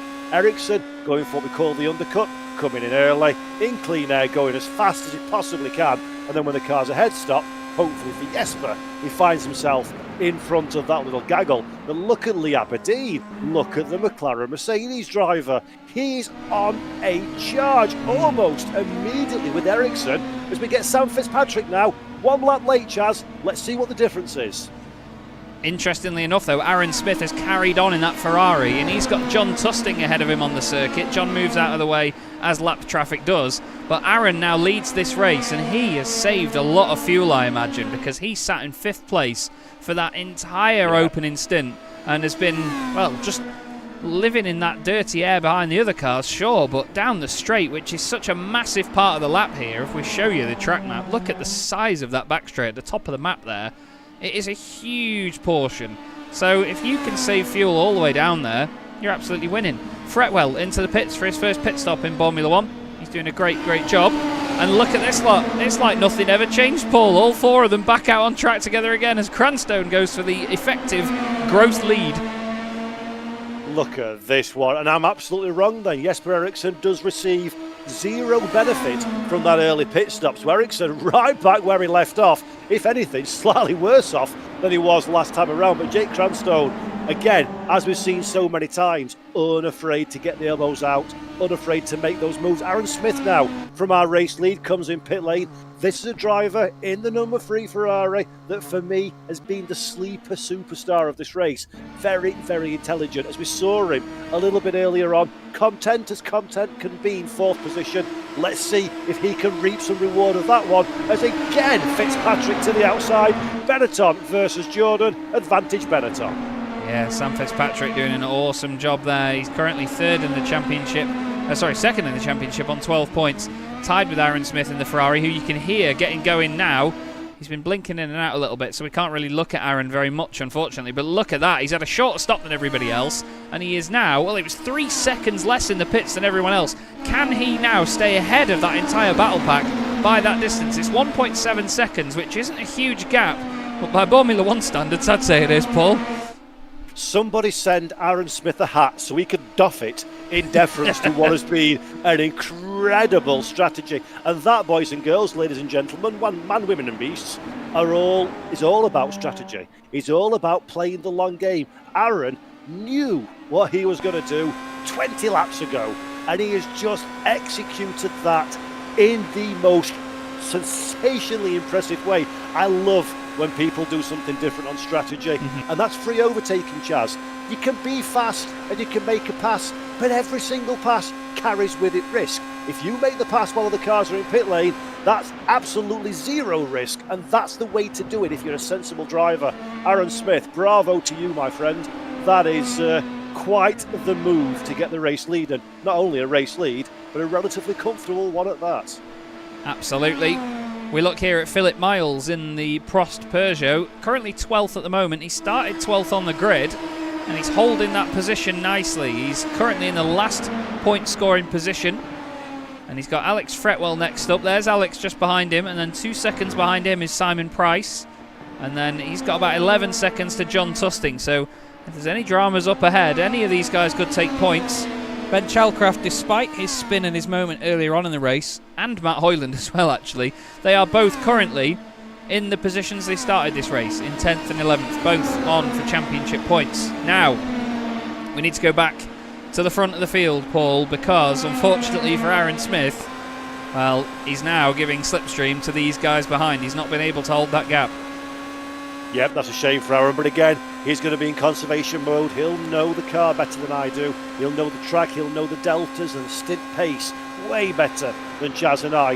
He'll be aware that that's not a lead that he's going to maintain for 1.3, so there's no point pushing the car. It's very, very easy. In this scenario, you're Aaron Smith, you go, hey, 1.3 second gap, thank you very much. I'm going to now fight as hard as I can to maintain it. All you do, eat the tyres, increase the risk.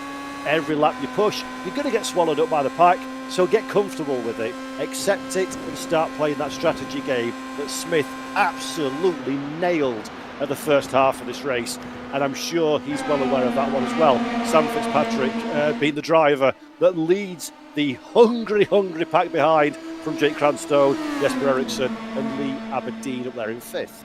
I think Lee will probably just settle for whatever points he can get at this stage. I mean, after the first round of the championship, he had no points. After round 2, though, he got 10 points, so he had a good time at Okayama. But with drop scores, he got none in the first round. So everything he scores from this point onwards needs to count. It needs to be good for Lee Aberdeen. So he needs to make sure that he has to, keep it consistent from now. The point of drop scores is that, here in sim racing, we all understand that real life comes first. Sometimes you might not be able to make a round. So it means that somebody can miss a round of the championship because it's not a symmetrical calendar. It's not set to a specific pattern like 2 weeks on, 1 week off. There's gaps here and there for other things. But Lee has now used up that potential drop week, so he has to be here every week and he has to score points every week. Otherwise, well, there's no point. That does look pretty, though, doesn't it, Paul? This new lighting engine, it is rather pretty. Yep, it does look absolutely wonderful. iRacing doing a cracking job, continuing to develop an old sim at its core. But again, physics be physics. Doesn't matter if it was 10 years ago or 10 minutes ago, it's still physics. And if they're right, they're right.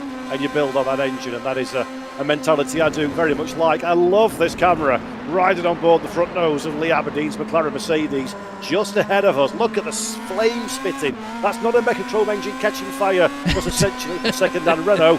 It is the overfill on the car, alighting on the back exhaust. And I do absolutely love that one. Aaron Smith won't love his view from the rear view mirror, though, because he's got a whole load of Benetton Playlife alongside him for possibly a change of lead. Yeah, I think Jake Cranstone's going to go for second as well. And Jesper Eriksson goes for third. One corner. Aaron Smith goes from leading this race down to 4th. But, well, I was going to say, is he going to try and play a strategy game here and sit behind? But there's no benefit to doing that now. If you've got enough fuel in, you'll make it to the end. These 5 have been all over each other since the very get-go. It's been absolutely mega to watch, and it's going to continue here on Chaz Draycott Media. Thanks once again to the championship sponsors. Thanks to Bottle of Scotch Racing and Derbyshire Holiday Homes. And big thanks also to JL Race Aesthetics. You could just see the logo a moment ago in the bottom right. James Leggett, a great friend of mine, helped with the 1997 liveries for these cars before we then went on to the 98 iterations. And it is all thanks to him that this ever came about with such gusto. Martin Kenyon, he's having a pretty solid race right now, isn't he, Paul?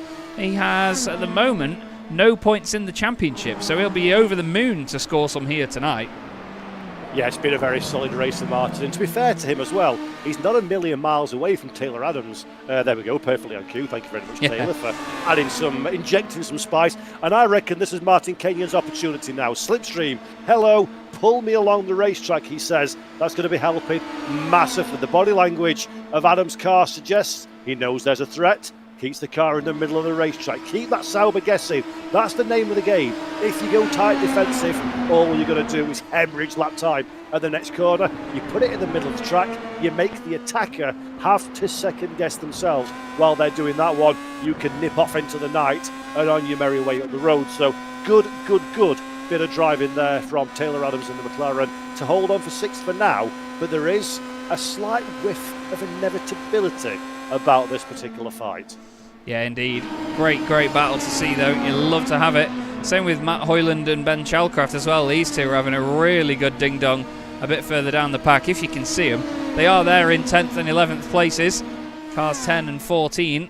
Hoyland on for another top 10 finish and some championship points. Currently lies 8th with 6. Jordan in 5th place, only 5 points off the top team. Ben Chalcraft has 3 points to his name so far this season, so he'll want to at least get a few more on the board. He'll get 2 here from this. He had a 0 score in the very first round of the championship, so that won't have gone down well, but it does mean that every point he scores from here on out is his to keep. As we go side by side once again for the race lead. We may not sound like we're getting too excited for that. That's because it's going to happen a lot here in Boremula 1. As as Jake Cranstoun gets right up behind Sam Fitzpatrick. We need that cloud to go away, don't we? Because it is really dark here now at Mosport. The sun is just behind a little bit of cloud in the background, and it is sitting behind it for so long. You can see there's still a bit of a glint about it and a bit of a shine. But yeah, it's really not bright out there right now. Thank you, iRacing. And meanwhile at home, Paul Jeffrey, watching the broadcast, feverishly changes HDR mode to off on his monitor so we can actually see some of the on-track action, such as the lack of daylight. But yeah, it does look great. It's great to see the change in atmospheric conditions as well, just like in real life. It isn't always optimal sunny and dry conditions in real world, and it ain't in the sim as well. Lee Aberdeen, by the way, 5th position. Look at this one now. The McLaren has started to lift up the proverbial skirt a little bit and get a bit of a sprint on, hasn't it? Aberdeen keeping a watching brief for now, and what is it? Lap 30 of 45. 15 more laps to go. About 15 minutes or so of racing to go. There's plenty of time for Lee Aberdeen. It's all about when you're going to pull the trigger. It's the NASCAR thing again, Chaz, isn't it? Yeah. Burn off 495 miles and go bonkers in the final 5. Yeah. We're seeing that, but in Formula cars with right-handers too. Oh, was down the inside there. Jesper Eriksson goes for second position in the Williams to get ahead of Sam Fitzpatrick's Benetton. He really had to pull the trigger on that one there, though. They certainly didn't know who was going to go for it and who wasn't. That's given Jake Cranstoun a bit of room. I think Lee Aberdeen and Aaron Smith, once again here, are just sitting in 4th and 5th positions. Yeah. They don't want to get ahead of the 2 cars in front of them right now. They just want to watch that battle. They're saying, look, you guys are holding each other up. You guys are causing your own issues. And now they are just, well, I suppose, they're just spectators at this point, aren't they? You could tell from the body language of Aaron Smith when he gave up the race lead and gave up 3 positions in one corner. That's a driver that does not have any interest in leading this race whatsoever, does not care one iota about the cars around him. He's just bringing it through to the final stages before launching an attack. And when I say that one, what do I mean? Well, yes, there's an element of fuel saving. We're not going to stop again, so it's not minimising the fuel you burn, it was minimising the fuel you put in. But crucially, keep those tyres alive. Keep them alive for the final run to the flag once again. Jesper Eriksson, once again around the outside to become the inside, and once again retakes that race lead. But just as we've been speaking about Aaron Smith, I'd also say the same as Jake Cranstoun. He doesn't particularly want this lead, he doesn't care if he loses this lead. This is high-speed chess in the most beautiful way possible, as we're all posturing and waiting for go time, which I normally say it's when the sun goes down, but that went down quite a while ago. So it's when it spices up in the final 5 laps. I hope they've got some sort of weird little LED headlights that they've not told us about in these things. They might have to come in to change visors by the time they get towards the end of this race, won't they? Because you do run different visors at night, don't you? You have clear ones rather than these tinted ones. I do quite like it on Aaron Smith, actually. You can see that he's got this sort of blue and green glowing visor. iRacing does give you the ability to change your visor within the paint file, which is really cool. You can see Aaron's glowing a little bit there, almost like some sort of Tron helmet. You can see it a bit on some of the other drivers around him, but Aaron's, especially with the red of that Ferrari being a contrast to that blue, looks very good indeed. I'm wondering though... Sorry, go on. I was going to say Aaron Smith looks like the most terrifying nightlight available on online shopping possible. The kind of thing that you get for your kid that's supposed to put like stars on the sky, and instead it's 2 fiercely frightened eyes in a jet-black helmet watching you. That's what Aaron Smith looks like, and I'm here for that. I love that. Mint. Yeah, I mean, you look back here from Sam Fitzpatrick, you can just see it, can't you? See that glow? It looks so nonchalant, doesn't it? It's a weird, lack of facial expression that does it. It's really cool. He's ready to just pounce, and to be fair, the body language of that Ferrari looking a little bit more racy around that part of the lap. I think he's just trying to distract him at the moment. We'll have to wait and see just how he does that. But yeah, just to reiterate as well, everyone, the reason for this darkness is that usually iRacing, I'll show you on the right here, you can see it says there it's March the 12th, 2025. So it's changed it from the usual standard date, which is May the 15th, which would have put us in a bit more of a summery condition and obviously a lot more daylight here at Mosport. It was just set to default date within the session. And since yesterday's update, it seems that now it's put it to March the 12th, so it's used the real date for some reason, as opposed to using the default date. So that's why the timing has changed and the sun has gone down a lot earlier than planned. I don't think it's fully gone down though. I think it's behind that cloud up there, but there's a huge cloud in the way, which is not helping things whatsoever. We do have 12 minutes left of this race right now, and there's a back marker just ahead, Rob Lundgren. He's just had an issue recently, Paul. Let's have a look. Let's have a look at the Tyrrell driver then. That's Moss, the most difficult corner on the racetrack. That's a rear end overtaking a front end. And again, car's unsettled, you're turning, you're braking, the car balance is not there. Tyres are starting to get a little bit tired as well. Perhaps you're being a little bit greedy on how much work you want the rear axle to do. And around it goes, Robert Lundgren. Everybody's made that mistake on this racetrack. I don't think it'll be the last time that we see one of our drivers in that kind of strife as well. And for Rob, I'll give him some credit, which I always like to do to drivers that are not having a great day. He's absolutely sticking with it. He's seeing this race out, and that's some beautiful, professional, gentlemanly driving as a back marker as well. Blue flags wave well out of the way of the battle pack. Bravo, Rob. Nice bit of driving all round there, apart from the spin fix delay, unfortunately. Yes, indeed. Oh, is that a bit of sunlight coming out? I'm desperate for it. Hey. Taylor Adams right now. It's just British simulator. Taylor Adams at the moment in 6th place has still got Martin Kenyon right up behind him. He's trying to do what he can to stay ahead. There you go. There's a little bit of sunlight breaking through. You can see it's much more of a golden glow on the circuit right now. We can actually see who's who, Paul. That's nice, isn't it? Flipping out. That's why I love this championship, but I actually know the liveries because it's from 1998. Yeah. Everybody that's not a commentator, you'll be so surprised how, even in real life, you see the liveries basically on the formation lap, and then you have to good luck for you, work it out from there. Yeah. So, it is good to have that sort of familiarity.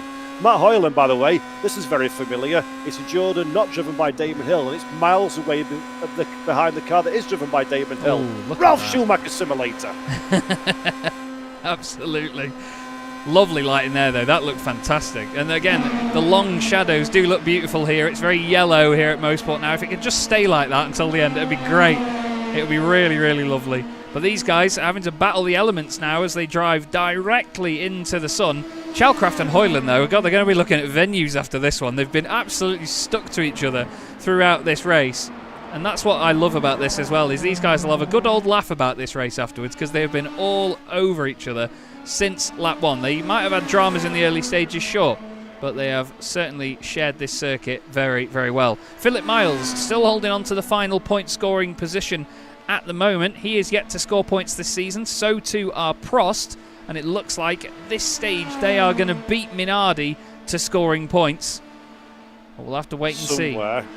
Somewhere in a virtual Canada and a virtual Canadian Tire Motorsport Park, you can see a virtual Alain Prost looking distinctly uninterested, shrugging the shoulders, yeah, points, doesn't matter, and walking away, just like in real life when he had a team. Not bothered, one iota about the performance, as Jake Cranstone is bothered, one iota, about the chasing Jesper Eriksson. Now, Chaz, going to pose a question. 9 laps to go. Is it a little bit too early to be in go time stations, or are we starting to get to that point, do you think, for these guys?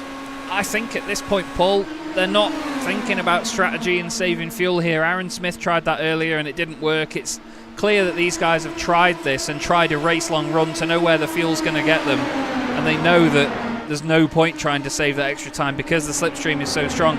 I think right now they're just trying to wear each other down.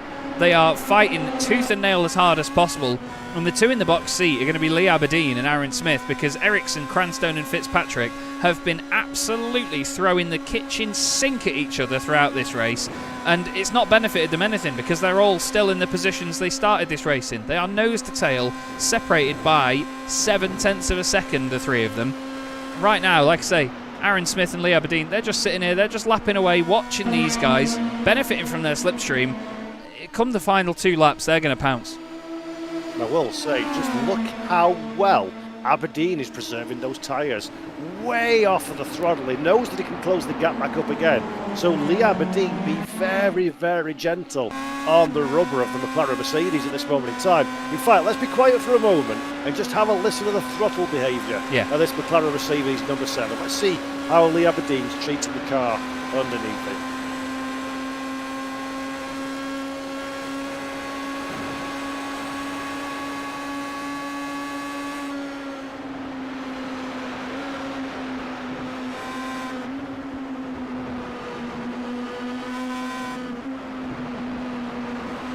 barely on the throttle at all once they got to the top of the straight, was he? And he gained so much on them all as well. Just shows you, doesn't it? It's mad.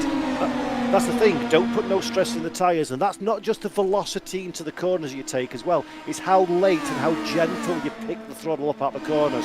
Minimise the rear traction loss, minimise that understeer. They're all very small margins that you're giving back, but if you've got just 0.5% or 1% more fire, more life, more grip in those tyres, it's going to be like watching a GT versus an LMP when you're racing the battle pack ahead. Aaron Smith, and also to a degree as well, the car behind of Lee Aberdeen, they're absolutely in the pound seats. I think Cranstone, Ericsson, Fitzpatrick, I think they've been going too hard for too long, and they're going to be really, really scrabbling towards the end of this race. Fitzpatrick might go for it now on Jesper Eriksson. They might even go 3 wide. Look at that. Cranstone on the inside line.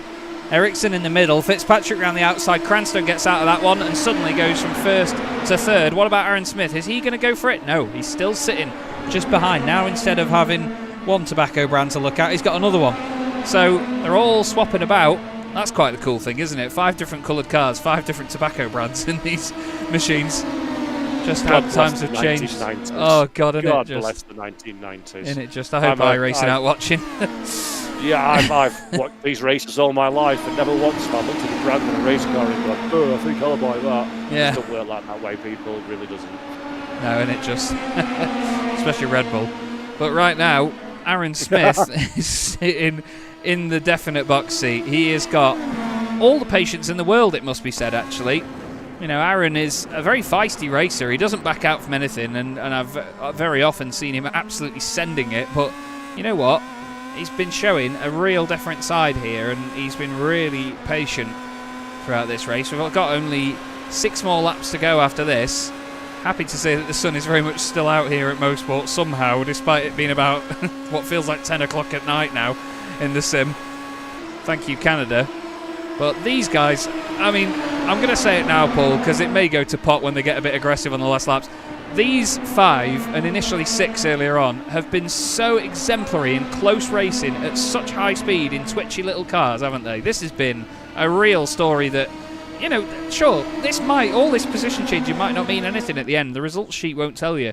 But what a chase we've had on our hands here again tonight. Oh, man, for sure. It's been positively outstanding from all of these drivers, really. I'm reluctant to use this next phrase, but I'm going to use it anyway because it does sound boring on the face of it.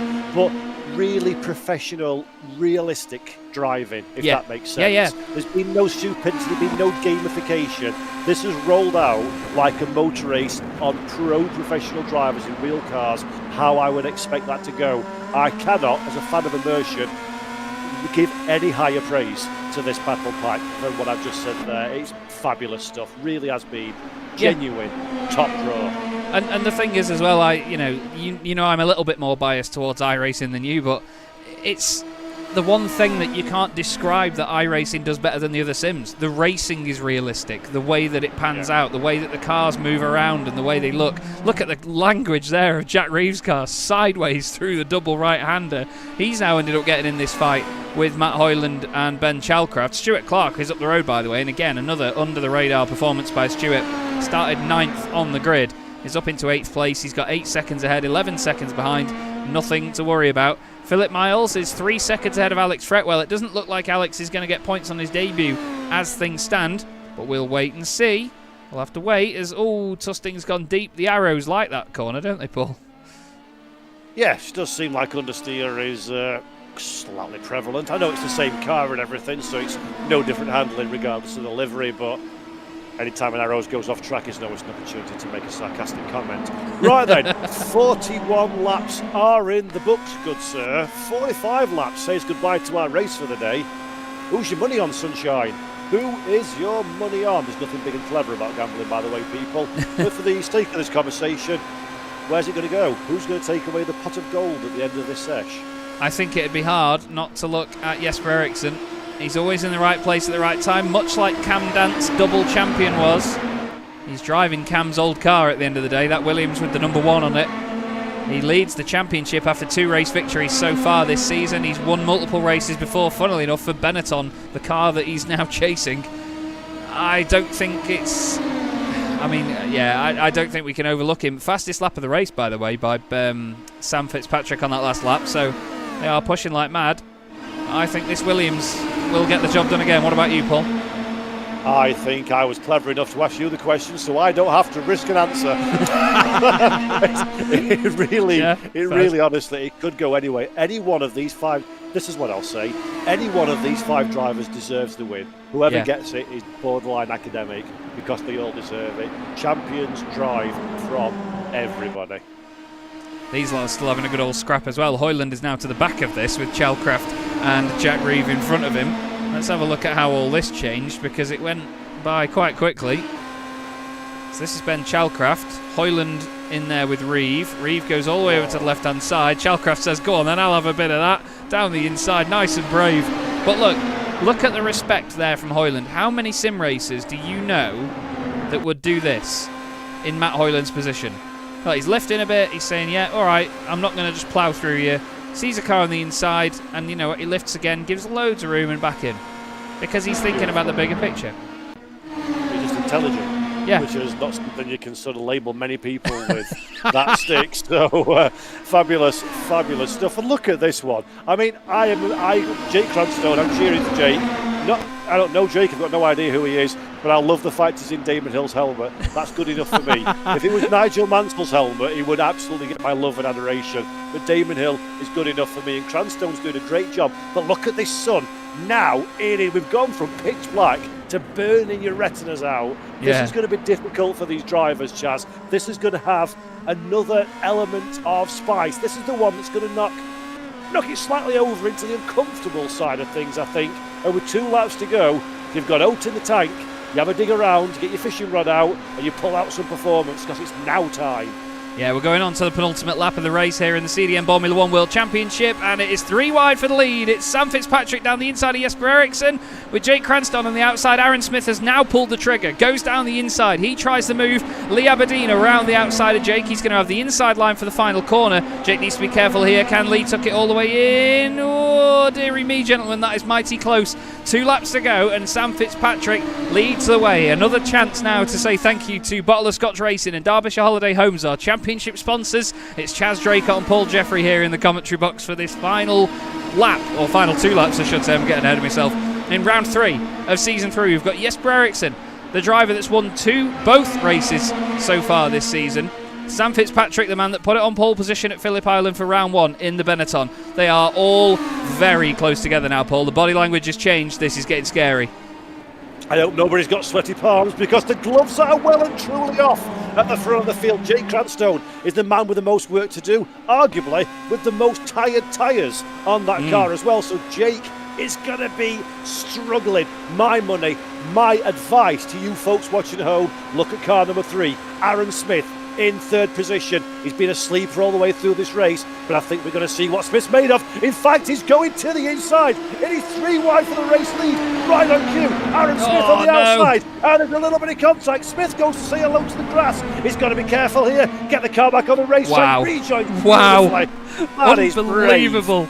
Unbelievable. I don't think that he afforded enough room on the inside. There was a little bit of a wheel bang. I don't think he's damaged the car, but we go on to the final lap here at Mosport with Sam Fitzpatrick leading the way, and a bit of a gap from Jesper Eriksson back to Lee Aberdeen and Jake Cranstone. These 2 don't need to fight right now. They need to stay line astern, try and use the slipstream, because it could be either of our 2 pole sitters that we've had this season that takes this race victory. Sam Fitzpatrick now. Can he take his first ever win in the CDM Boremula 1 World Championship? He was teammates with Cam Dance last season in that Williams that's chasing him down. He's going to go for it down the inside. Is Jesper Eriksson. Jesper raced in the Benetton last season. Now he's up against it. He's going to have a slow run out of the corner now because he had to tuck it to the inside. Fitzpatrick continues to lead. Let's look back one more time, Paul. Yeah, this is absolutely golden now for Fitzpatrick. This is just the advantage he needs behind Jesper Eriksson. Lee Aberdeen very firmly for company. Looking at the slipstream, can we have the inside line? It's been left open. Aberdeen tries to play into this one as well. Fitzpatrick all the way around the outside. We've seen this once, we've seen it twice. Chaz, will it work on the final lap? Side by side, so close, wheel to wheel. Sam Fitzpatrick's going to have the inside line. Is he going to have the run? Is he going to have the win? He is. Sam Fitzpatrick wins at Mosport. Eriksson second, Aberdeen third, Cranstone fourth, Aaron Smith in fifth. Taylor Adams comes home in 6th then of Martin Kenyon, but my God, take a bow, boys. What a battle that was, and well done to keep it clean throughout. That was balmy. Absolutely brilliant stuff, and it's not over yet further down the field. This is Matt Hoyland. He's got Jack Reeve to the inside. Reeve in the arrows. Oh, no! Contact. Hoyland sees the barriers right at the very death. 2 cars into 1. Does not go. Reeve crosses the line. I think he'll take the flag. Yes, he does. In 9th. Hoyland in 10th. Ben Chalcraft, after plenty of adventures, in 11th position. And the final points payer, Chaz, over the line is Philip Miles. Philip Miles scores his first points in the championship and gets the first ones on the board for Prost. But at the very front, it's Sam Fitzpatrick who takes his first ever win in the CDM Formula 1 World Championship. And they all worked hard for that one. Let's just have a look back at that final lap once again, Paul. Aaron Smith was so lucky to get away with that, but look at how close all these guys were throughout this. Again, massive props to all of these boys. That is some of the best racing that we will ever see, and it happens every week. Yeah, it's brilliant. I've got no idea how to describe any of this without swearing. That's how exciting I found it all, really. Just some great driving. It's heads-up driving from everybody. You've got to live on your wits. You can't plan. You've got to react. You've got to think forward as well. And I think every single one of these drivers, even the likes of Aaron Smith, that had that unfortunate off-track incident, every single one of those executed as best as they possibly could. Look at Jake Cranstone, trying to find a way past, knows when the goose is proverbially cooked and doesn't go for any kind of foolish moves. But man alive, that was... I don't know how to politely explain to our audience at home just how much I've enjoyed that one. Watch the bravery here. Watch Sam Fitzpatrick in that lead car. The bravery from him round this left-hander, the penultimate corner, is amazing. Lee Aberdeen can't go anywhere, but watch those lead pair. Watch Sam round here now. So close to that Williams, and he still carries the speed, gets it stopped on the final corner. That is a race-defining move. There was no position change on the final lap, but somehow it felt like there was 40. That was just some of the best racing I have ever seen. Ever. And I'll tell you something, that Fitzpatrick had the capacity, the mental capacity to keep the car there is one thing. And the fact that he then didn't make a mistake, didn't wrap him around Jesper Eriksson, is an entirely different kettle of fish altogether. It looked great on TV, but unless you've been there as a driver in that exact same scenario, you'll have no idea just how damn hard it is to do that one. Bravo, and bravo some more, and have yourself a kipper, sunshine. That was wicked. Yeah, that was absolutely unreal, wasn't it? And what we'll do straight off the bat is interrupt his conversation and drag in race winner Sam Fitzpatrick. Sam, you've been trying to do this for quite a while now, but you've finally got there. Tell us how you're feeling, because that didn't look easy. Yeah, I mean, I'd pretty much given up on ever winning a race. I still had hopes on winning the championship, but I thought if I did, then it would just be me never winning a race. And I was all right with that, but this is very, very good. It's been a while coming. It's a really nice race to win, such a competitive field. And yeah, a lot of tactics went into that, because that was a proper slipstream battle and tactics battle. I was going to say, I mean, 5 different manufacturers as well in the top 5, so you were never sort of confused as to who was who, much like we were. But was there anyone in that worried you more than anyone else? I mean, you and Jesper have been the class of the field so far. Did you have your eyes on him throughout? Well, there was a period after the pit stop, before I went for the lead, that Jesper and Jake were battling really closely, and I thought they're battling very hard with 15 to go, but they're both very, very good drivers, so they're able to do that. So I was sort of backing out of that. And then once I got into the lead there, I was really trying to back it up through Moss, just to make the gap as small as possible coming out of Moss, so they didn't have the overspeed. And whenever it got to 3 wide, I knew that me being on the inside, I was going to have an advantage going into the long right-hander. So I was surprised how well it worked. Jesper obviously got the closest of anyone, but it almost felt like it was actually going to be someone from the 3rd place who was just going to slipstream both of us and go around the outside. That seemed to be a threat, and Jake and Aaron seemed to be in that place. So it could have been any of us, I think. Yeah, absolutely. That was Paul's very political answer towards the end of it.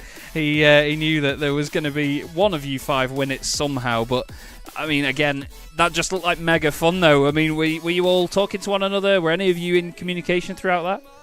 Well, after Okayama last time out, I had to concentrate so hard at Okayama, like, because of like the fear of missing an Apex was so great that I decided to go no voice for this one just so I could properly focus. I don't think it would have made much of a difference. It would have actually been helpful to chat with Aaron, I guess, when it came to like the tactics and stuff.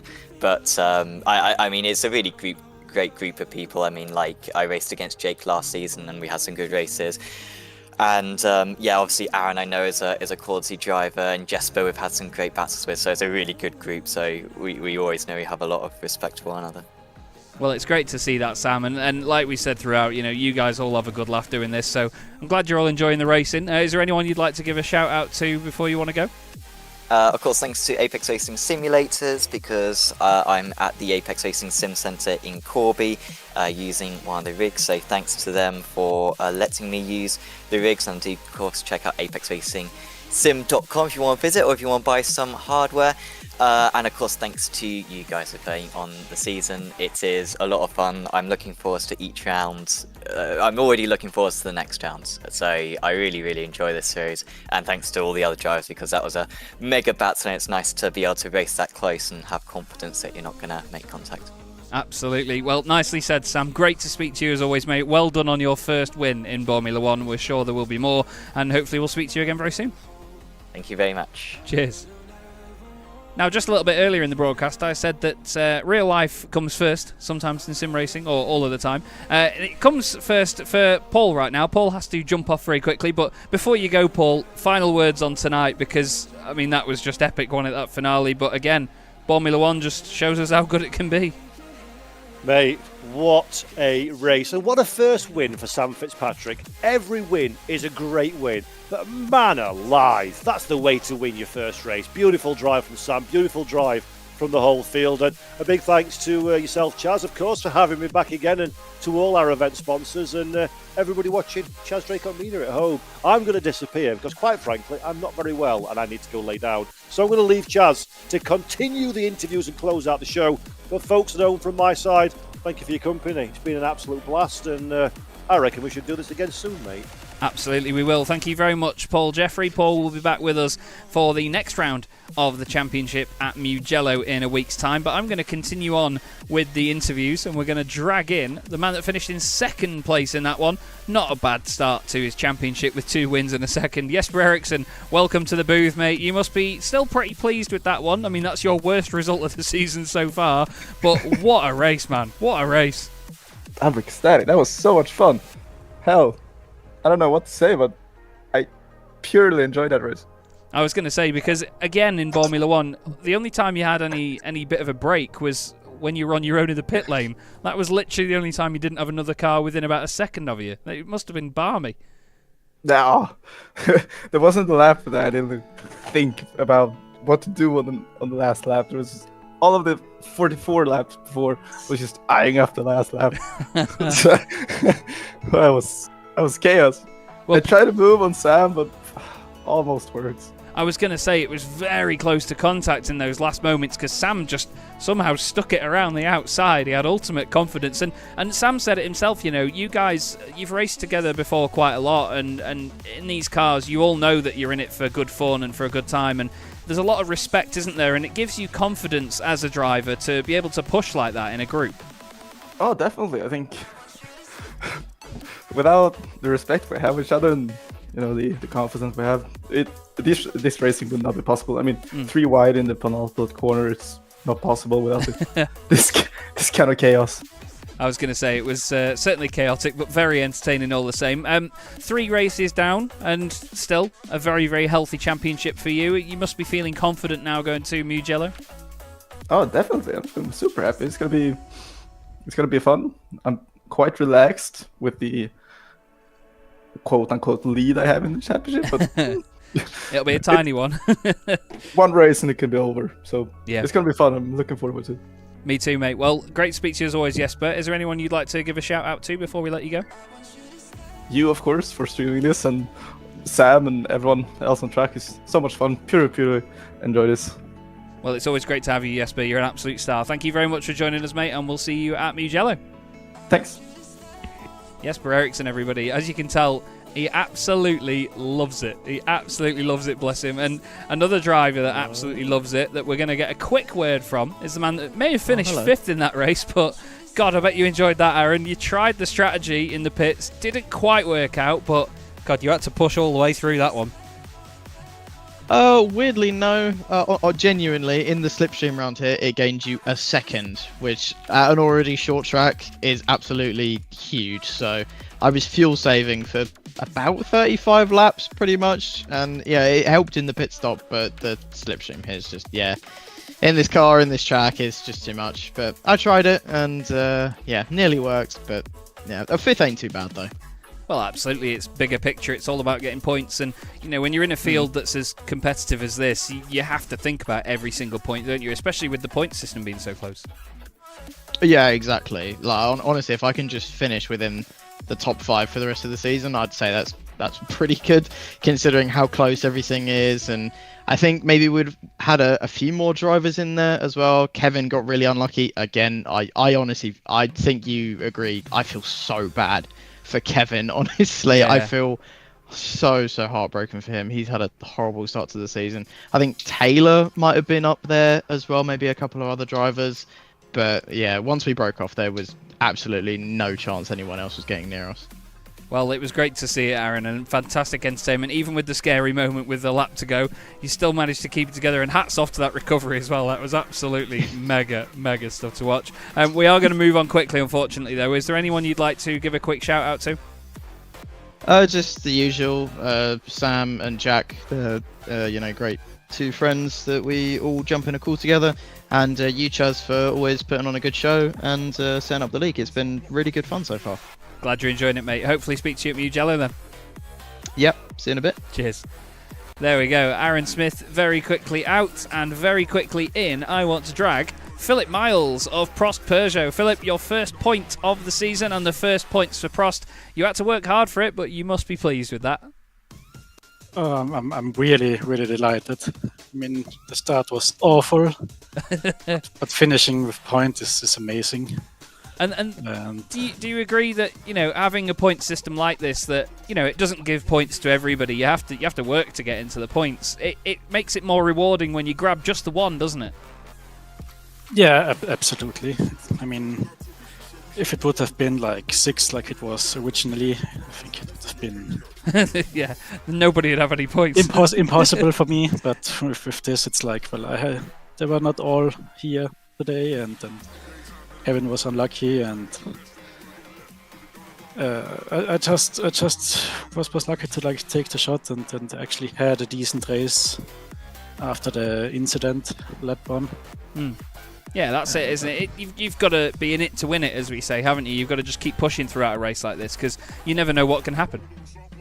Oh yeah, definitely. I was checking the relatives, and Alex was like really close to me, and I was thinking, if I do one little mistake, he's gonna be in my slipstream, and for like the last, I don't know, few laps, this is gonna be a nightmare.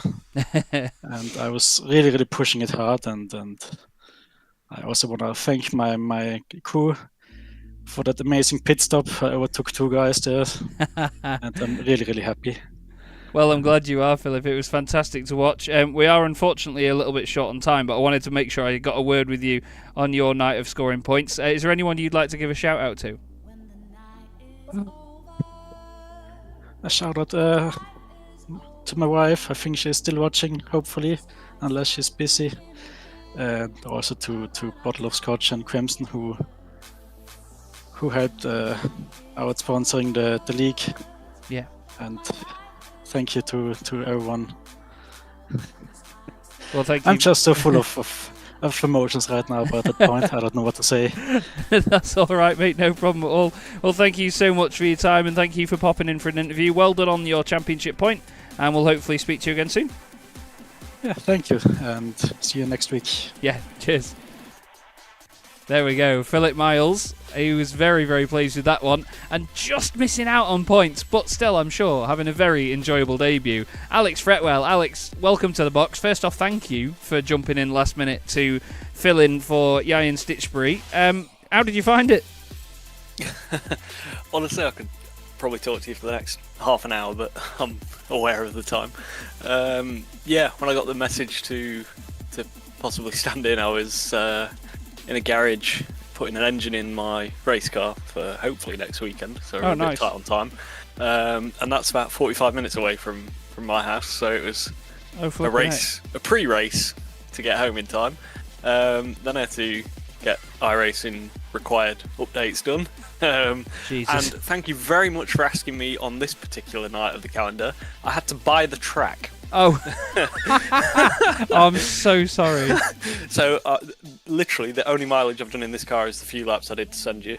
And I've never seen this track in my life before. Wow. And I made the mistake of using custom controls for the car and forgot to map the tear off. Oh, and with the sun, couldn't see a thing. Oh, bless you. So you were right up against it tonight, So, then? yeah, it's been an interesting night, and unfortunately, yeah, I'm the first one to go away with an entirely pointless night. So, sorry to the Benetton team for that, but no, really, really enjoyed it. Well, that's the main some thing. Good racing. I've spent most of it on my own, but sort of had a bit of a yo-yo battle with a few of them. I'm not sure if it was I was better on lower fuel, or I think it's more likely that as I got a few laps in, I started to get a bit quicker and catch a few people, but then as the management came into it, those with more experience had more tyres left, so I sort of started dropping back a bit again. But yeah, it's mega. Really enjoyed it. Well, it's unique, to say the least, is Formula One. It's great to see you have to get to grips with it under pressure and in such a short window. We are, unfortunately, a little bit short on time, though, Alex, but is there anyone you'd like to give a quick shout-out to before I let you go? Just all the drivers out there, it's mega clean. I was very conscious of that. Obviously, like I say, with having to buy the track and very little mileage in the car, I didn't want to be the one that, especially as a reserve, goes flying in and wipes half the field out. But yeah, obviously my friends from another league as well. Nice to see some familiar names. But yeah, just you guys and everyone who helps put this together, because that was awesome. Well, I'm glad you enjoyed it, Alex. It was great to have you in the field tonight, and hopefully we'll see you again in the near future. But thank you very much for your time, and we'll see you again soon. Yeah, cheers, mate. See you later. There we go, Alex Fretwell, super sub at the last minute there, stepping in for Ian Stitchbury in the Benetton team. It was his teammate tonight that took the race victory, Sam Fitzpatrick, absolutely flying out front, but definitely not a dominant victory by any means. That was very, very close. I'm just checking it now, actually, and across the line, the top 5 were covered by just over half a second. It was an amazing race once again from the CDM Boremula 1 World Championship, and it will continue to be so throughout the season. Join us again in a week's time, where myself and Paul Jeffrey will be back in the box for the 4th round of the season from the beautiful Mugello in Italy in the CDM Boremula 1 World Championship. Thanks again to Bottle of Scotch Racing and Derbyshire Holiday Homes, our championship sponsors. Thanks also to Paul, all the drivers and everyone involved, and JL Racethetics as well for the initial liveries in the 97 season that we did that helped for these ones. Thanks as always I can't even get my words out now. Thanks as always for watching, everyone. I hope you enjoyed the show, and we'll see you in a week's time at Mugello.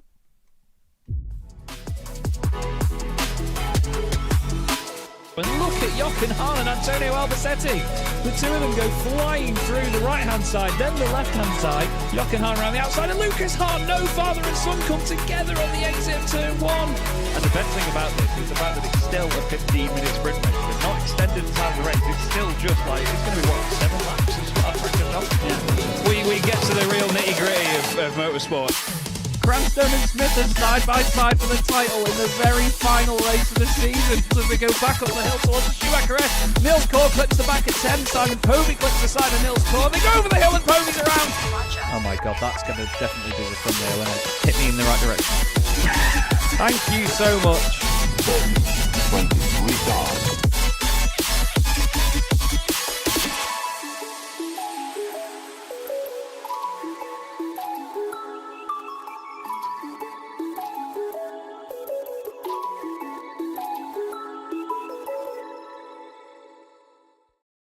Racing isn't easy, but experiencing it is. iRacing puts you in the driver's seat with the industry's leading sim racing game. Drive on laser scan replicas of the greatest racing circuits from around the world. Go head-to-head against other drivers chosen by skill-based matchmaking to ensure competitive racing at every level. Compete across all your favorite series.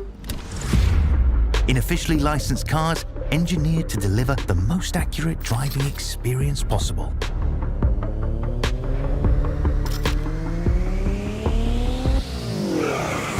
Join a race or host your own with players from across the globe. Race against the computer or in a league with friends. Feel the thrill behind the wheel. Visit iRacing.com.